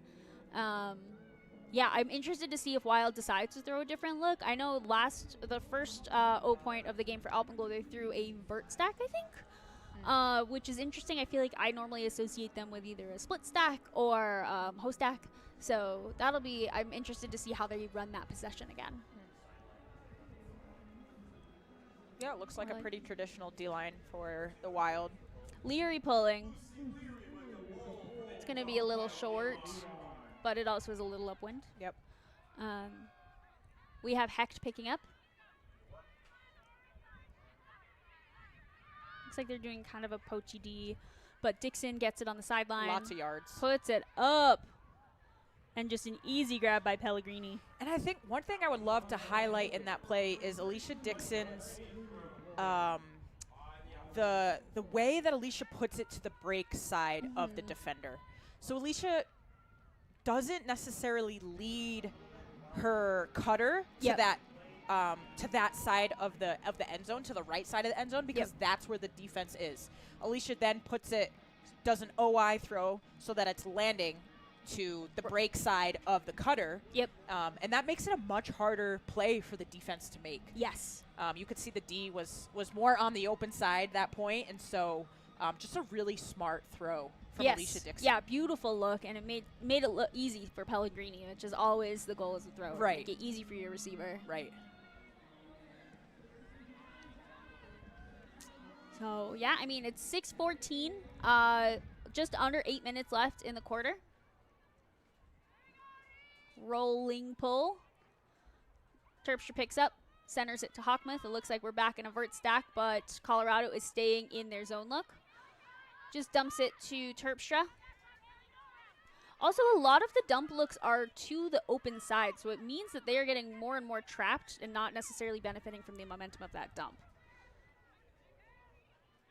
Oh, wow. Tight throw to Davis. Back to Hawkmuth. Really not looking downfield at all.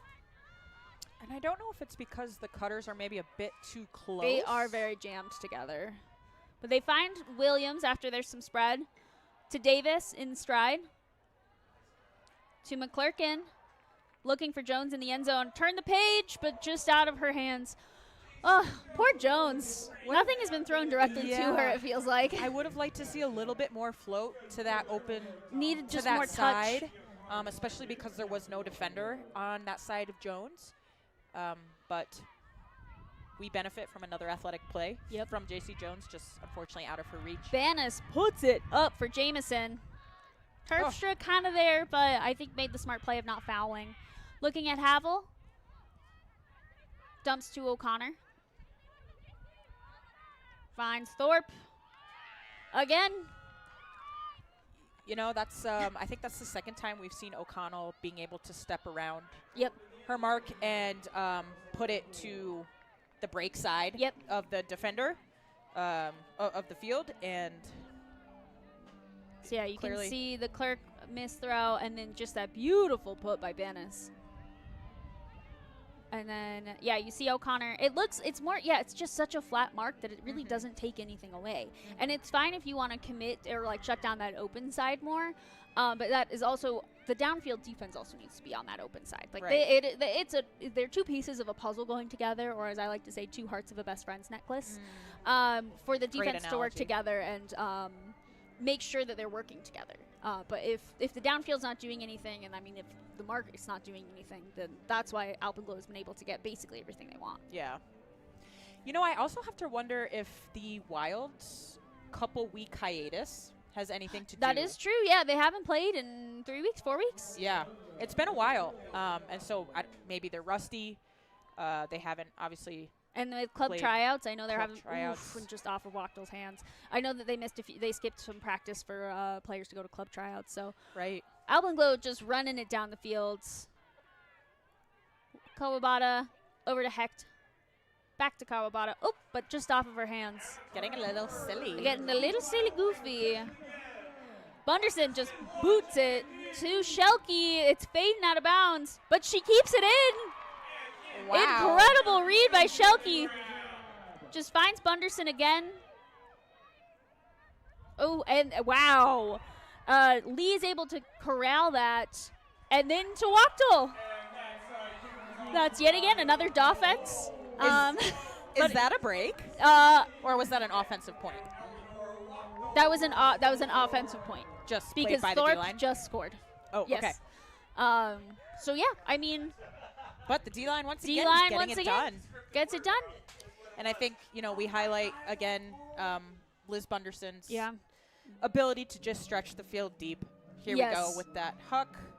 And Shelke's just a great receiver. Making a really great play, Shelke did, to keep that in bounds. And then just an easy flip to Wachtel Yeah. to redeem herself for that. Yeah, that little bounce off bobble. the hands. Yeah, I just don't think WUL was expecting Bunderson to throw it, also in that like direction. If that makes sense, because Bunderson pivoted, but not like a full pivot. If that makes sense, just kind of like yeep. But hey, a score's a score. Right. And that D-line is out again. There have been a few personnel changes, but we still see Lee and Bunderson out there. Oh my goodness, look at that thing in the air. And so Alpenglow will be going a little upwind. I'm seeing some little flags blowing. We have Hecht with the disc, finds Nelson easily. Beautiful inside. We have Pellegrini with the disc, putting it up. And just, oh, whoa. Oh my God. Thorpe saves the day. Wow. I don't know if Sevier saw Thorpe I didn't. Yeah. Wow. Yeah, so you can see. Intended And then receiver. Thorpe just puts on the Jets and says, I got it. I'll Don't take worry." it. Wow, so Scorp has scored 3 of the last, like, I think there have been 4 points scored this quarter, maybe more, but Thorpe has scored 3 of them. So I would definitely be interested in seeing Thorpe's stats. yeah, Sometimes Thorpe does like to keep count, yes, and not doing it this game for us, so we Not yet. unfortunately don't know. But you know, maybe Thorpe will you know, will show us. Will tell us Will how tell many us. she's scored. Right. I always say players make the best stats keepers because, like, if you miss one of their stats, they will let you know. Except for turns, they won't tell you about the turns. But yeah, if you're a WL player watching this and you say, "Oh, I have feedback on my stats," you can email the stats team and get that fixed. You can talk to your coach about that. McClurkin over to Terpstra. They're back in that zone set. To Jones, just a really quick to Bell. To Williams, they're working it up. It up. You see Abby Davis on that far side with her hand up. I'll say the Colorado defense is quite close. If I had the mental capacities for as a player, I'd call it double team. But Williams. I love an attempt to get it off the line here. Love Yes. that. So yeah, the dump swing is super effective to get more yards. Jones puts it up. Williams, but Ito's there. And Once again. eats that right up. Yep. Yeah, she's incredible. I think that's her 3rd or 4th D, which fantastic for her. Unsurprising. Ito puts it up looking for Havel.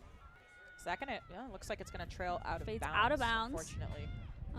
I think they're a few yards up, but that means, Alpenglow has been using their zone to trap, which has been super effective because it means that mark can go hard no around, and it means that Wild can't find that dump that they love so much. And then there's also someone preventing that upline. Yeah. So yeah, you see Stockdale making it really hard, so they have to do a super dump to Terpstra.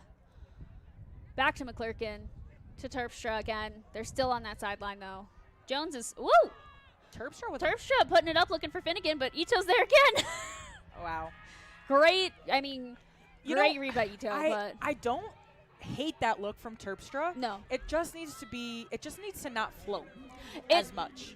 It's hard with the defense there, but it really would have been ideal to make it a flick outside in, so it would have floated over that defense. But there are marks in the way, so Yeah. I think it's fine. It should Take what you can get, but just a little less float there. I think Finnegan would have. Banna's putting it up for Stockdale, but it's low. Really, Terpstra hopefully going to pick this up and Yeah, just start start it. Yep. moving, yeah. I love that recognition. To McClurk, just through Clerk's hands, and Banna's picking up again to Havel. Yeah, things are popping up. Players are dropping easy throws. I think Or they're it's thinking too much. And O'Connor just fades. calling a foul. Uncontested by Cass Uncontest. Williams. It doesn't. Okay, downfield does recognize. Okay.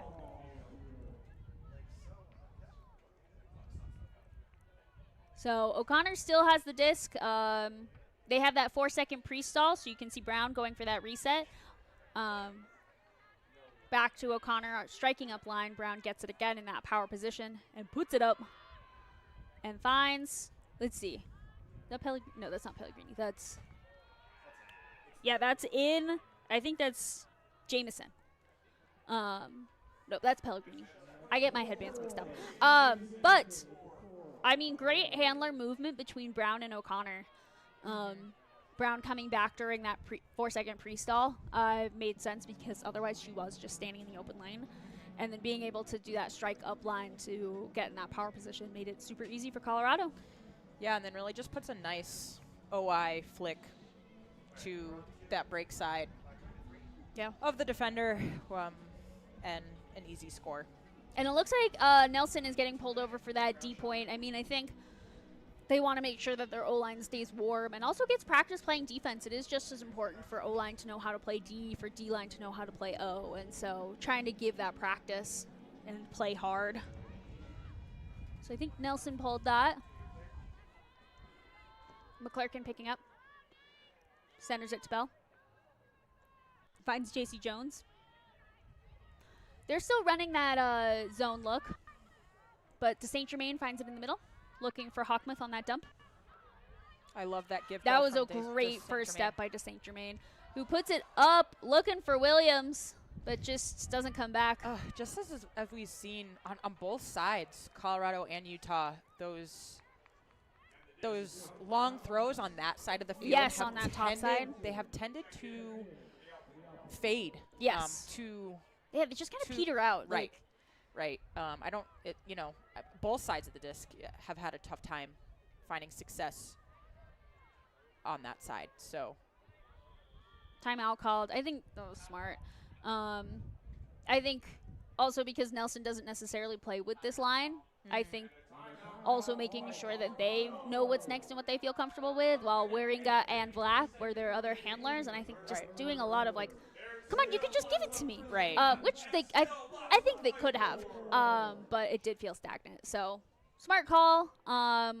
Interested to see who goes out. Yeah, an opportunity for the Utah D-line to set up something of their own, whether that be person or zone. And Colorado called a timeout before there was 5 seconds left in the quarter. So, also important. Taking advantage of their timeouts. Yes. And it looks like it'll be, I think, more of a hybrid hybrid D-line for the Wild. I think it's going to be pretty much the same line for Colorado, except for I think I see Hecht, Lavoie, Ito, so never mind. Dixon, Nelson, Thorpe, and Brainsford.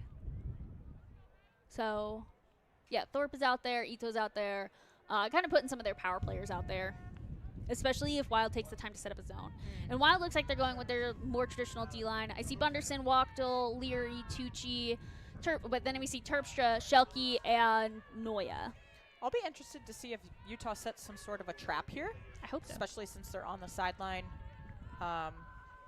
Try and just put some defenders out in space and make it harder for them to throw downfield. Really make sure that the reset is shut down, locked down by the defender, and Schelke sitting no around.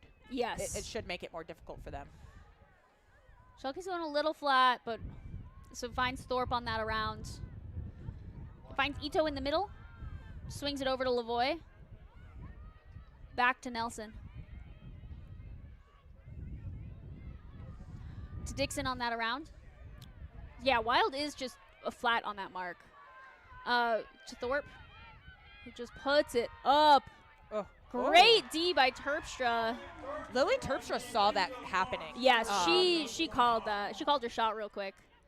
Terpstra up to Wachtel, who puts it up for Bunderson, who gets it. Great. Wow, finally a throw on that side that works. Connecting. Yeah, good timeout call by the Wilds. Yes, Utah Wild with a call of their own. I think even though that was a pretty zippy, low huck from it was Eleanor. Yeah, Wachtel. Sorry. It was still successful and in the hands of Bunderson. They're stuck on that sideline. They didn't really have a ton of options downfield for Bunderson to have an immediate look or dump. Yeah, and I think Tucci was there for them, but Bunderson chose not to do that, and I think once that decision was made, I think calling the timeout is the right move because there were 3 Alpenglow defenders around Bunderson, and I think Dixon had a mark on them for a while. So smart call. Smart call by the coaches. One thing while I'm talking about the coaches, I would love to just highlight the Utah Wild jerseys that the coaches are wearing. You can see the white with the orange stripe down the side. They're all kitted. I think they've got to be the best dressed coaches that's some good in drip. the league right now. Love that look. So just shout out to whoever designed that. I'm assuming it was probably Coach Taylor Williams. Yes, totally. I know that they like designing, like that Fun type things. of wear. Right. So. And we have Big kudos. Terpstra picking up the disc, and it's Utah Wild O-line. So there's Hayes, Hawkmuth, Davis, Finnegan, de Saint Germain, and Jones. But quick turn. I was too busy listing off people to see how it happened. But Banis with the disc now. Yeah, that was just an unfortunate pop-up from the reset. I did like the look from Terpstra to try and reset that. Waringa. But wow, great look. Come on, Davis. Yes. Great D there by Davis. Way to track Pellegrini couldn't get there. Yet again, it could have been a different throw. Hawkmuth swings it to de Saint Germain, finding Terpstra, who puts it up, looking for Bell under double coverage. Just a little too far. And unfortunately, that is just, it stayed in bounds, but it did fade a little bit away from the person cutting downfield. So yeah, just another throw that was impacted by the wind, unfortunately. So Banis looking for, has black. Finds Waringa, but out of bounds. Just a little too floaty. I think Hawkmuth was putting in good pressure that forced Black to throw it a little bit wider. Right. Bell picking up already. I mean, quick movement is probably good. Over to Hawkmuth, to Terpstra, swinging that field, getting off that sideline. Back to Hawkmuth. Oh, there's someone who's down. Someone's down. Injury called, I think Jones. JC Jones, yeah. I think that's Jones. Yeah, I don't. I hope she's okay. Yeah, I didn't see anything that happened, but. Me neither. Yeah, maybe if we could get like a view of the mountains or something, just so we can give people some space. But I mean, yeah, Jones has had a great game so far. Yeah. She's gotten a lot of layouts, so. Yeah, and nice little pan to the stands. Yeah. I think, like we've said before, this is a double header with the Yes, Salt Lake Salt Lake Shred. Shred. So we've got a double feature for the fans today, which is really exciting. Yeah. And so great to see a lot of community members out, fans of the game. Yeah, diversity in jerseys, which is always really fun. Yeah, and great to see Jones stepping off. Yes. Hope everything's okay. You never want that to happen to players. And it looks like there's about 3 seconds left on the clock, so. Okay. Assuming it's a wild disc. Yes. Yeah. So let's see if hopefully they can keep possession through this. Oh. Interesting. I wonder if there would be if Alpenglow thinks there would be a second left on the clock for them to be able to keep possession. Yes, but the clock doesn't stop until the disc hits the ground, and it Gotcha. did float, so they would have needed to grab it and then tap it in. I see. So interesting. I'm sure Wild really wants that back, but yeah, that would have been huge. Big score. Being 9 down rather than 10 down. Right. But that is the end of quarter 3. Let's see if we can get that energy back up for quarter 4, and we will see you after this break. It is championship weekend in the Western Ultimate League. Covered and grabbed! It's Yen! Oh! What a grab! And area. oh my God! Grab from Chung, and as Chip Chang launches to Stetmeyer for a goal. And a blazing Into the end zone, and it's a layout grab. Up for Melnick. Wow! Oh my goodness, Leah. That was a dime ball.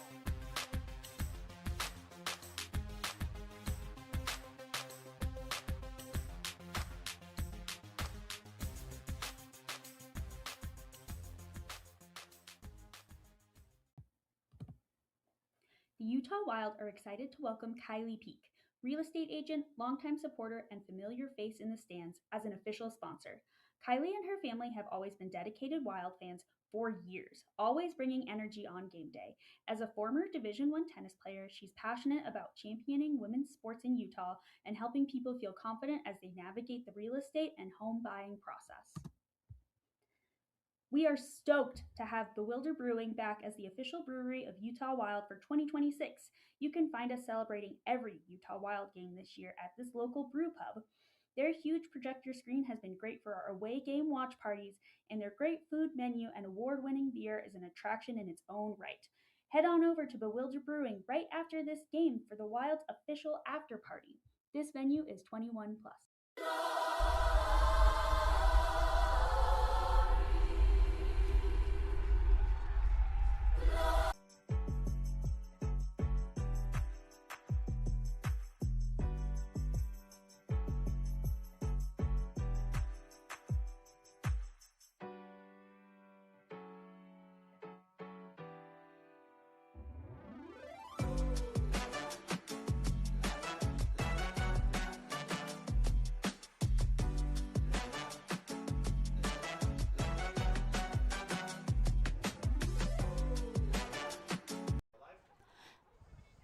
We are back for the final quarter of Colorado Alpenglow at Utah Wild. Score is 17 Colorado, 7 Utah. This is the last regular season game for both of these teams, so I know they definitely want to close it out strong.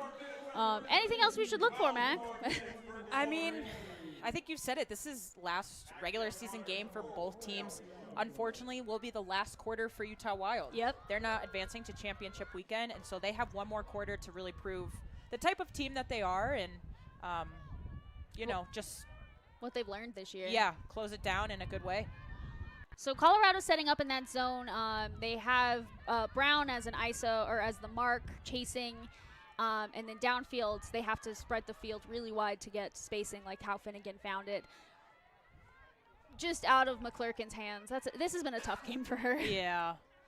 That's tough. We have O'Connor with the disc, and we have Lavoie going deep. O'Connor with the flick. That was a tough read. That was a tough. That outside in. Yes. For the thrower being on that side. Yes. Yeah, but I noticed that O'Connor has one of her hands wrapped, so maybe that impacted it. Wow, hand block by Kawabata. Wow, that was very casual. That was super casual.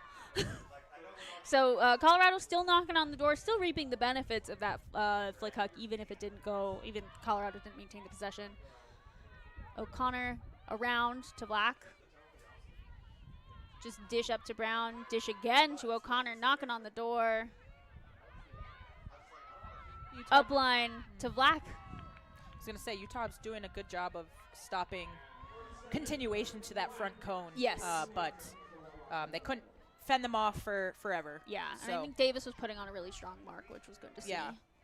So I guess Colorado gets the break. Colorado with a break to open the quarter.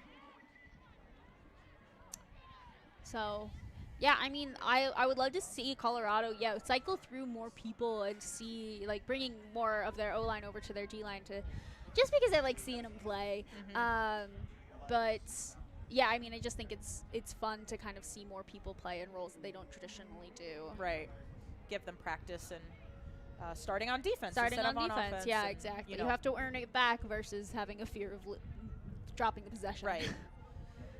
So we have Banis with the pull for Alpenglow.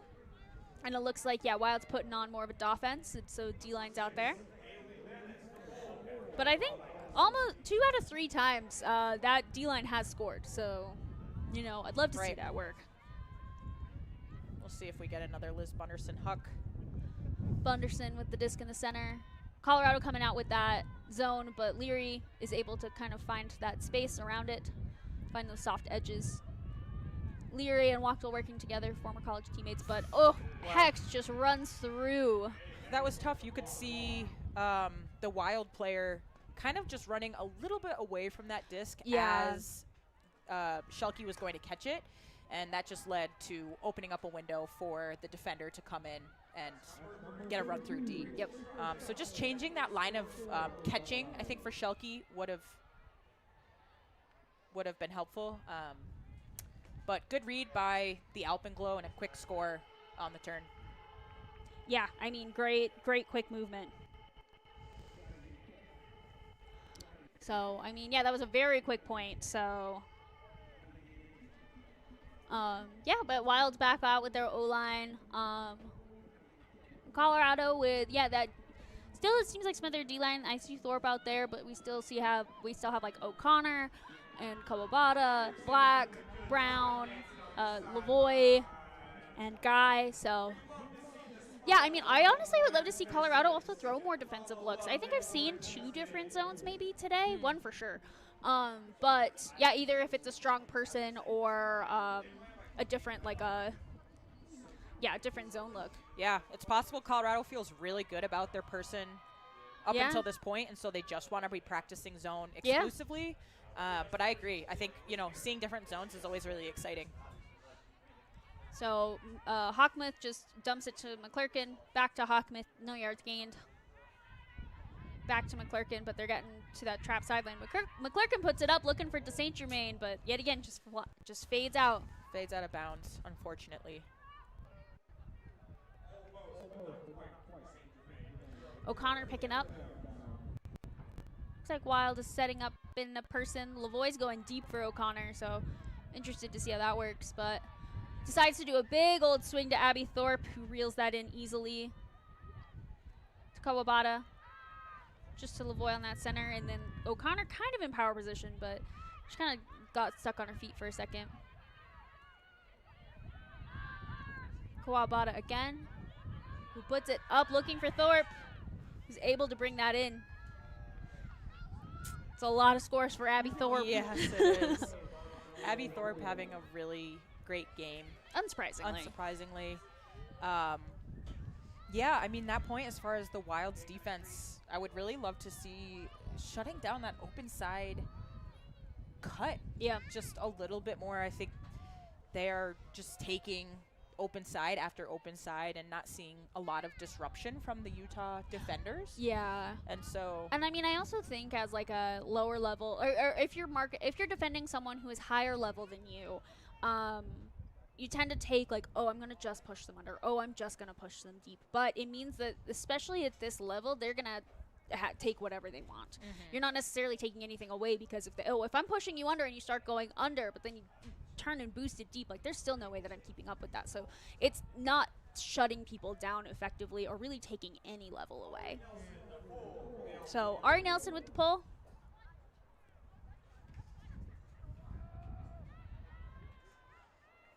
McClurkin picking up, centers to Bell. Over to Hawkmouth. Finds Finnegan in that center. Just dumps it again to Hawkmouth. To McClurkin. Back to Hawkmouth. Getting some yards through. Looks like they're transitioning more into a person. Yeah. But Wild hasn't super recognized that. To St. Germain gets it downfield. Oh. Sevier falls, so Hawkmouth is able to get it. Bell takes advantage on that up line. Puts it up for Davis. I love this look. Who brings it in. Wild scores their first of the quarter. That is a great throw by Ava Bell. Yes. I think Abby Davis had multiple steps on her person. Yep. Ava Bell gets it in power position, recognizes, doesn't put a ton of flow on that throw, so is able to successfully reel that in. Yep. Yeah, took advantage of those few steps. Yeah, and I mean, Pellegrini had like a good angle, but was just just 1 or 2 steps behind. So yeah, great placement look by Ava Bell. Yeah, and Wild was able to also get there by working through the middle of that zone, which I think is one of the weak points. So exciting stuff. So Wild, we get Wild D-line for real this time. And yeah, it looks like we have Ito, Thorpe, Nelson, Dixon, and a few other people out for Alpenglow. Huge pull. Incredible pull. Hecht catches it. Centers it to Nelson. Love seeing the Wild get down there. To Thorpe. And reward Liz Bunderson with that pull. Just Bransford looking for Thorpe again. Easy throw to Dixon. Looks like there might Just be looking a call. straight dump. Looks like there's a call. I don't see any hand signals. Looks like Nelson and Lee are having a convo, but pick, no issue or nothing anymore. Resolved. So, but they do get that 4-second pre-stall, so Thorpe is looking for Bransford. Gets it right on that sideline. But Brandon marking flat means that Dixon can get that and center it more, get more field to work with. Spicy inside for Ito. Oh. What a great attempt. What a great attempt.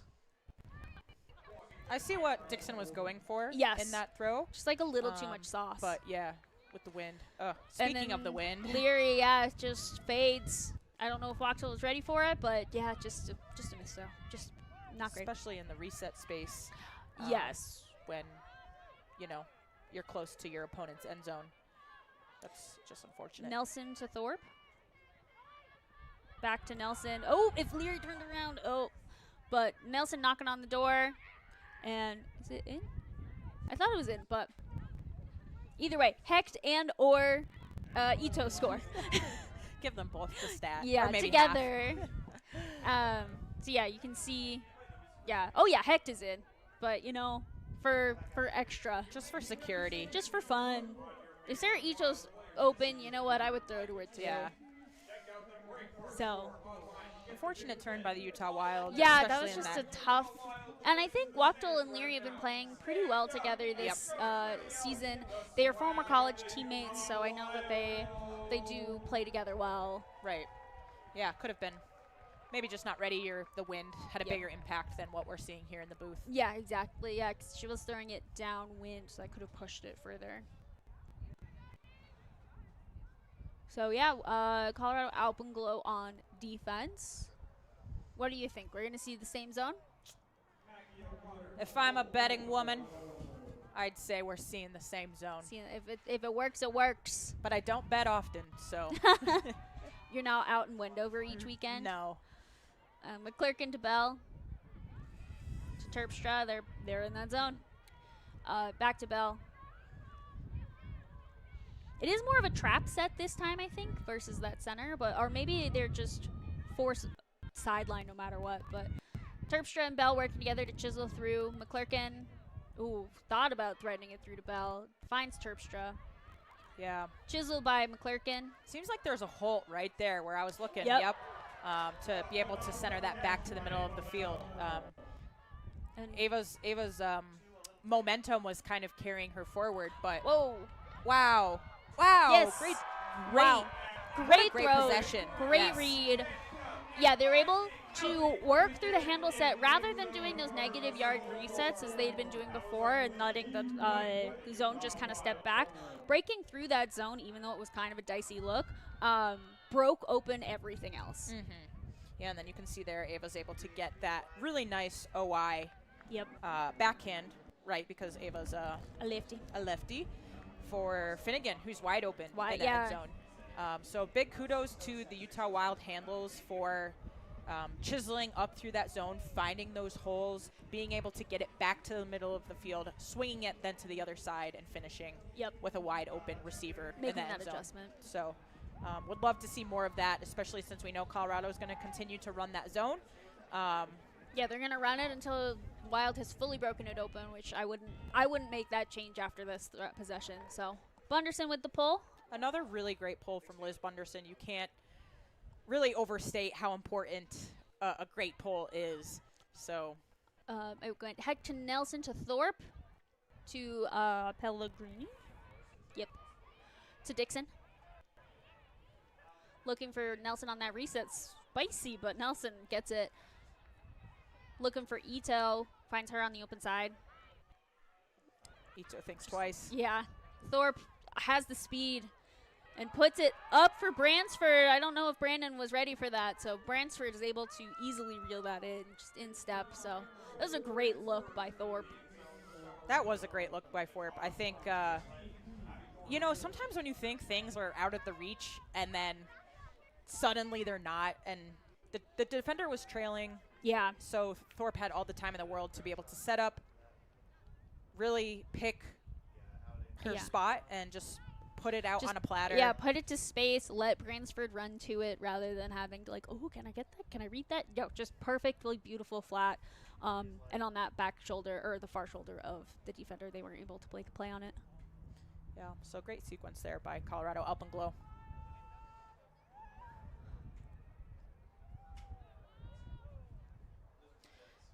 Yeah, I'll be interested to see how the Utah Wild responds, especially having really great success that last point. How they respond to the defense, if Colorado puts out the same type of defensive look, Yep. if they're doing some more of the same. Would love to see that from them. O'Connor with the pull. Rolling. Hawkmuth just puts it up for Bell. Swings it over to Terpstra. They're still in that zone. It looks slightly more cuppy, if that makes sense, rather than, or like more trappy, rather than flat like the other one. So you can see Bell trying to work her way through it, but the dump and swing in these types of zones are the most effective. So Would love to see Terpstra. Okay, if we're going to swing to Hawkmuth, that's fine. yeah, but chisel, gain Yeah, I yards. would love to see Terpstra. Yep, get some yards in that cup. Yeah, and the goal with these chisels are also to have your momentum take you through the cup, past them. So that's also key. But they're able to break it open. Williams thought about putting it to Finnegan deep, but decided not to, which I think was smart. Great to get some yards there from Terpstra. Looks like maybe Colorado has switched to person. Yep. Hawkmuth looking for anybody. Finds Bell. Williams going for it, but wow, Sevier has some speed on that. But fantastic play by Williams. Yeah, we see another throw from Bell. Just that outside in edge huck Yeah. to Cass Williams, and Cass is able to reel that in. Sevier got close. Yeah. I thought she was going to make it. Sevier, a very fast player. So fast. Is known for being able to get those run through Ds, but just good placement by the thrower. Yeah. No, great look. And Williams says, I'm getting it. No chance. Right. So yeah, we see that Wild D line again. I don't see Bunderson out there, but I do see some really strong marks through Shelke and Francis specifically. So I would assume it's still a person D rather than a zone, just because Bunderson has such great height in that deep space. But we'll see. Leary with the pull. Hecht picking up. Centers it to Nelson. Looking for Hecht, finds a good dish. See Noya with just a flat mark, finds Thorpe, who finds Nelson in just power position, winds up. Honestly, I think maybe too strong. And yeah, Shelke makes sure that there's no chance that Pellegrini can get this. It did look like there was a chance there if the offense had towed that. Yeah. That disc would have stayed in, but that was a very powerful throw from Ari Nelson. Yeah, and you can see Wild setting up in that vert stack again, and there's definitely a poach set. You can see Pellegrini hanging out in that open side lane. So the best way to deal with a poach set is to send multiple cutters to the same spot. But Waxel has it on that up line, still going up line to Leary, just can't bring it in. That was a hard hit. Yeah, that was a hard hit. It kind of felt like a half-hearted cut by Leary to be like, I think I can do it, I think I can't. But Nelson picks up, spicy inside squat to Bransford, back to Nelson. Swings it over to Hecht. To Dixon. Looking for Thorpe. Yep. Easy cut by Thorpe. I don't know if Thorpe had someone who was designated to mark her, but yeah, she split two defenders and just had all of the time and money and space in the world. Yeah. And Thorpe's going to do what Thorpe's going to do. So here's that huck from Ari Nelson. Right there, I think if, the offense had caught it, they would have hit her hand, or the wrist. definitely been in bounds. And then just a little bit overthrown. Yeah, and then a little bit of a late bid by Leary. And then you can see, Thorpe just getting what she wants. Right, yeah. So 3 minutes left in the quarter, 23-10. 3 minutes left for Utah Wild to kind of leave it all out there. Yeah, this is the end of their season. So I think Colorado needs to be able to ramp up to theirs. Also, it is sometimes hard going from a switch of a game like this where you're up by 13 to suddenly being like, oh, I'm playing Bay Area, and we've had some tight, tough games with them before. Right. Like trying to kind of switch that gear. I mean, Right. the good news is that they have, I think, 2 weeks to get that in order. However, it does have to. Colorado has to feel good walking away from this game. Oh, for sure. And so I think having confidence going into championship weekend can also take them far. Yeah. And knowing that the team is feeling good, it's always a win. So Bell and Terpstra have just been working together. Whoa. I think that was a bit of a strip by Sevier, but you know what? Those are some great gloves. Uncontested strip from Sevier. Yeah, but that was really funny. Centers or dumps it to Bell, finds Terpstra kind of on a flat cut, puts it up, looking for I think for Wachtel or to Saint Germain. I got my redheads mixed up. Just a little bit far, kind of like what we just saw with Ari Narson's throw. That could be. It's hard to tell if it's slightly downwind or not, but with that big of a throw, it just trails out of bounds. Van is picking up. Colorado's in kind of a split stack between Stockdale and Havel. But wow, great upline run by Brown.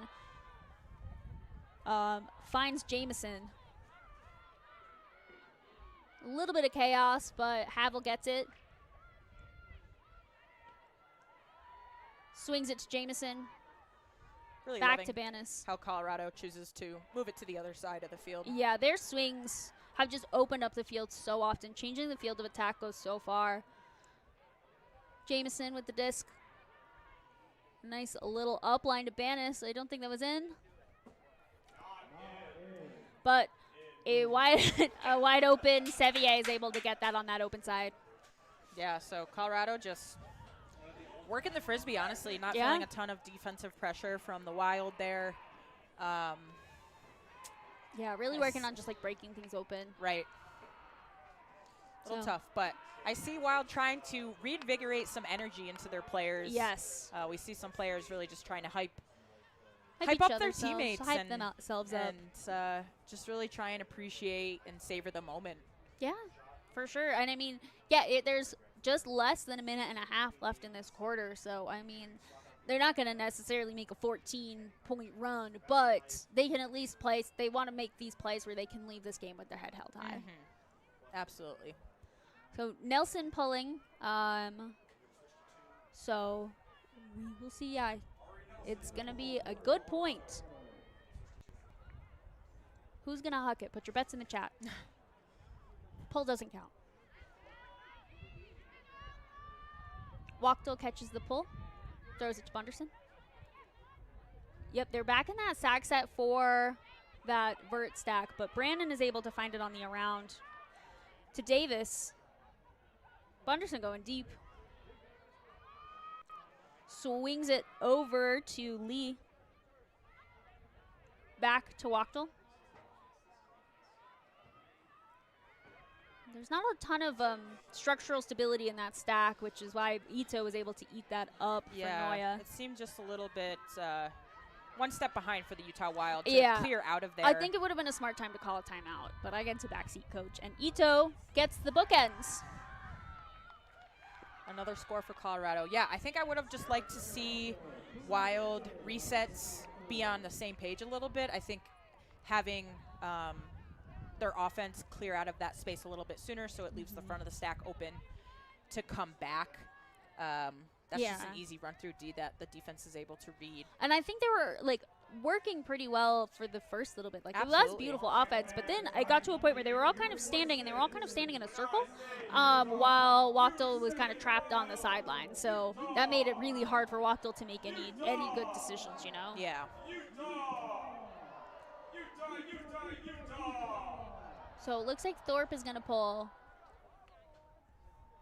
for Alpenglow.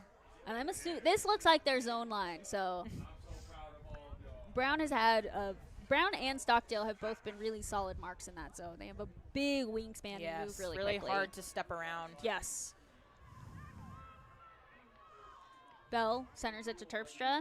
Back to Bell. Back to Terpstra.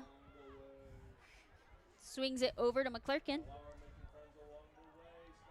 Great upline burrow by Bell, but not a ton of downfield movement for her to take advantage of that momentum. Terpstra back to Bell. They need to swing and switch the field of attack, which they're trying to do with McClurkin on that swing. It looks like they're back in that. Colorado's back in a person. Bell with the disc. Utah really running through their handles right now. She found Davis downfield for a downfield look quickly, but then back to their handlers pretty quickly. Wow, inside to Terpstra. I also think sometimes you get caught on people that you just always want to throw to, which I think is what's happening between Bell and Terpstra right now. And they have great chemistry together. But sometimes if you just get stuck. Oh, no! Sometimes if you get stuck. Sometimes if you get. Oh, and that is the end of the quarter. Oh, wow. I did not realize that. Oh, my gosh. I didn't either. Wow, my time management is bad. But wow, what a game. We saw some incredible layouts. We saw some incredible grabs. I think we've seen the most incredible, beautiful hucks, just textbook hucks. And yeah, it's been such an interesting season so far. Yeah, for the Utah Wild. I think definitely a season of learning. But if anything, it's just great to end on a note where you have great and hopefully a lot of them feel good about the performance that they put on in front of all these people here to support them. Yeah.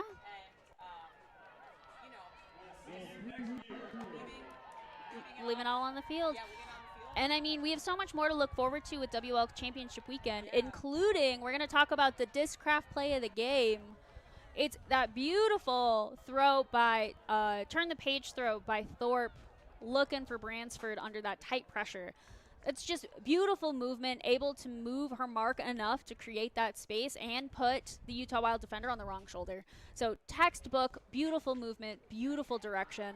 And I mean, yeah, Thorpe, clearly the player of the game. I have no idea what her stats are, but just incredible. That play of the game was highlighting Abby Thorpe and, you know, all of the star power that she brings to this squad. I'm sure she'll continue to do a lot of the same during championship weekend. Yeah. Look forward to it. Thank you all so much for tuning into the Western Ultimate League. I believe we have some other games going on, so go and tune into those. But thank you so much for listening. My name is Leah Smith. I'm Matt Weinberg. And this is the Western Ultimate League. Thanks.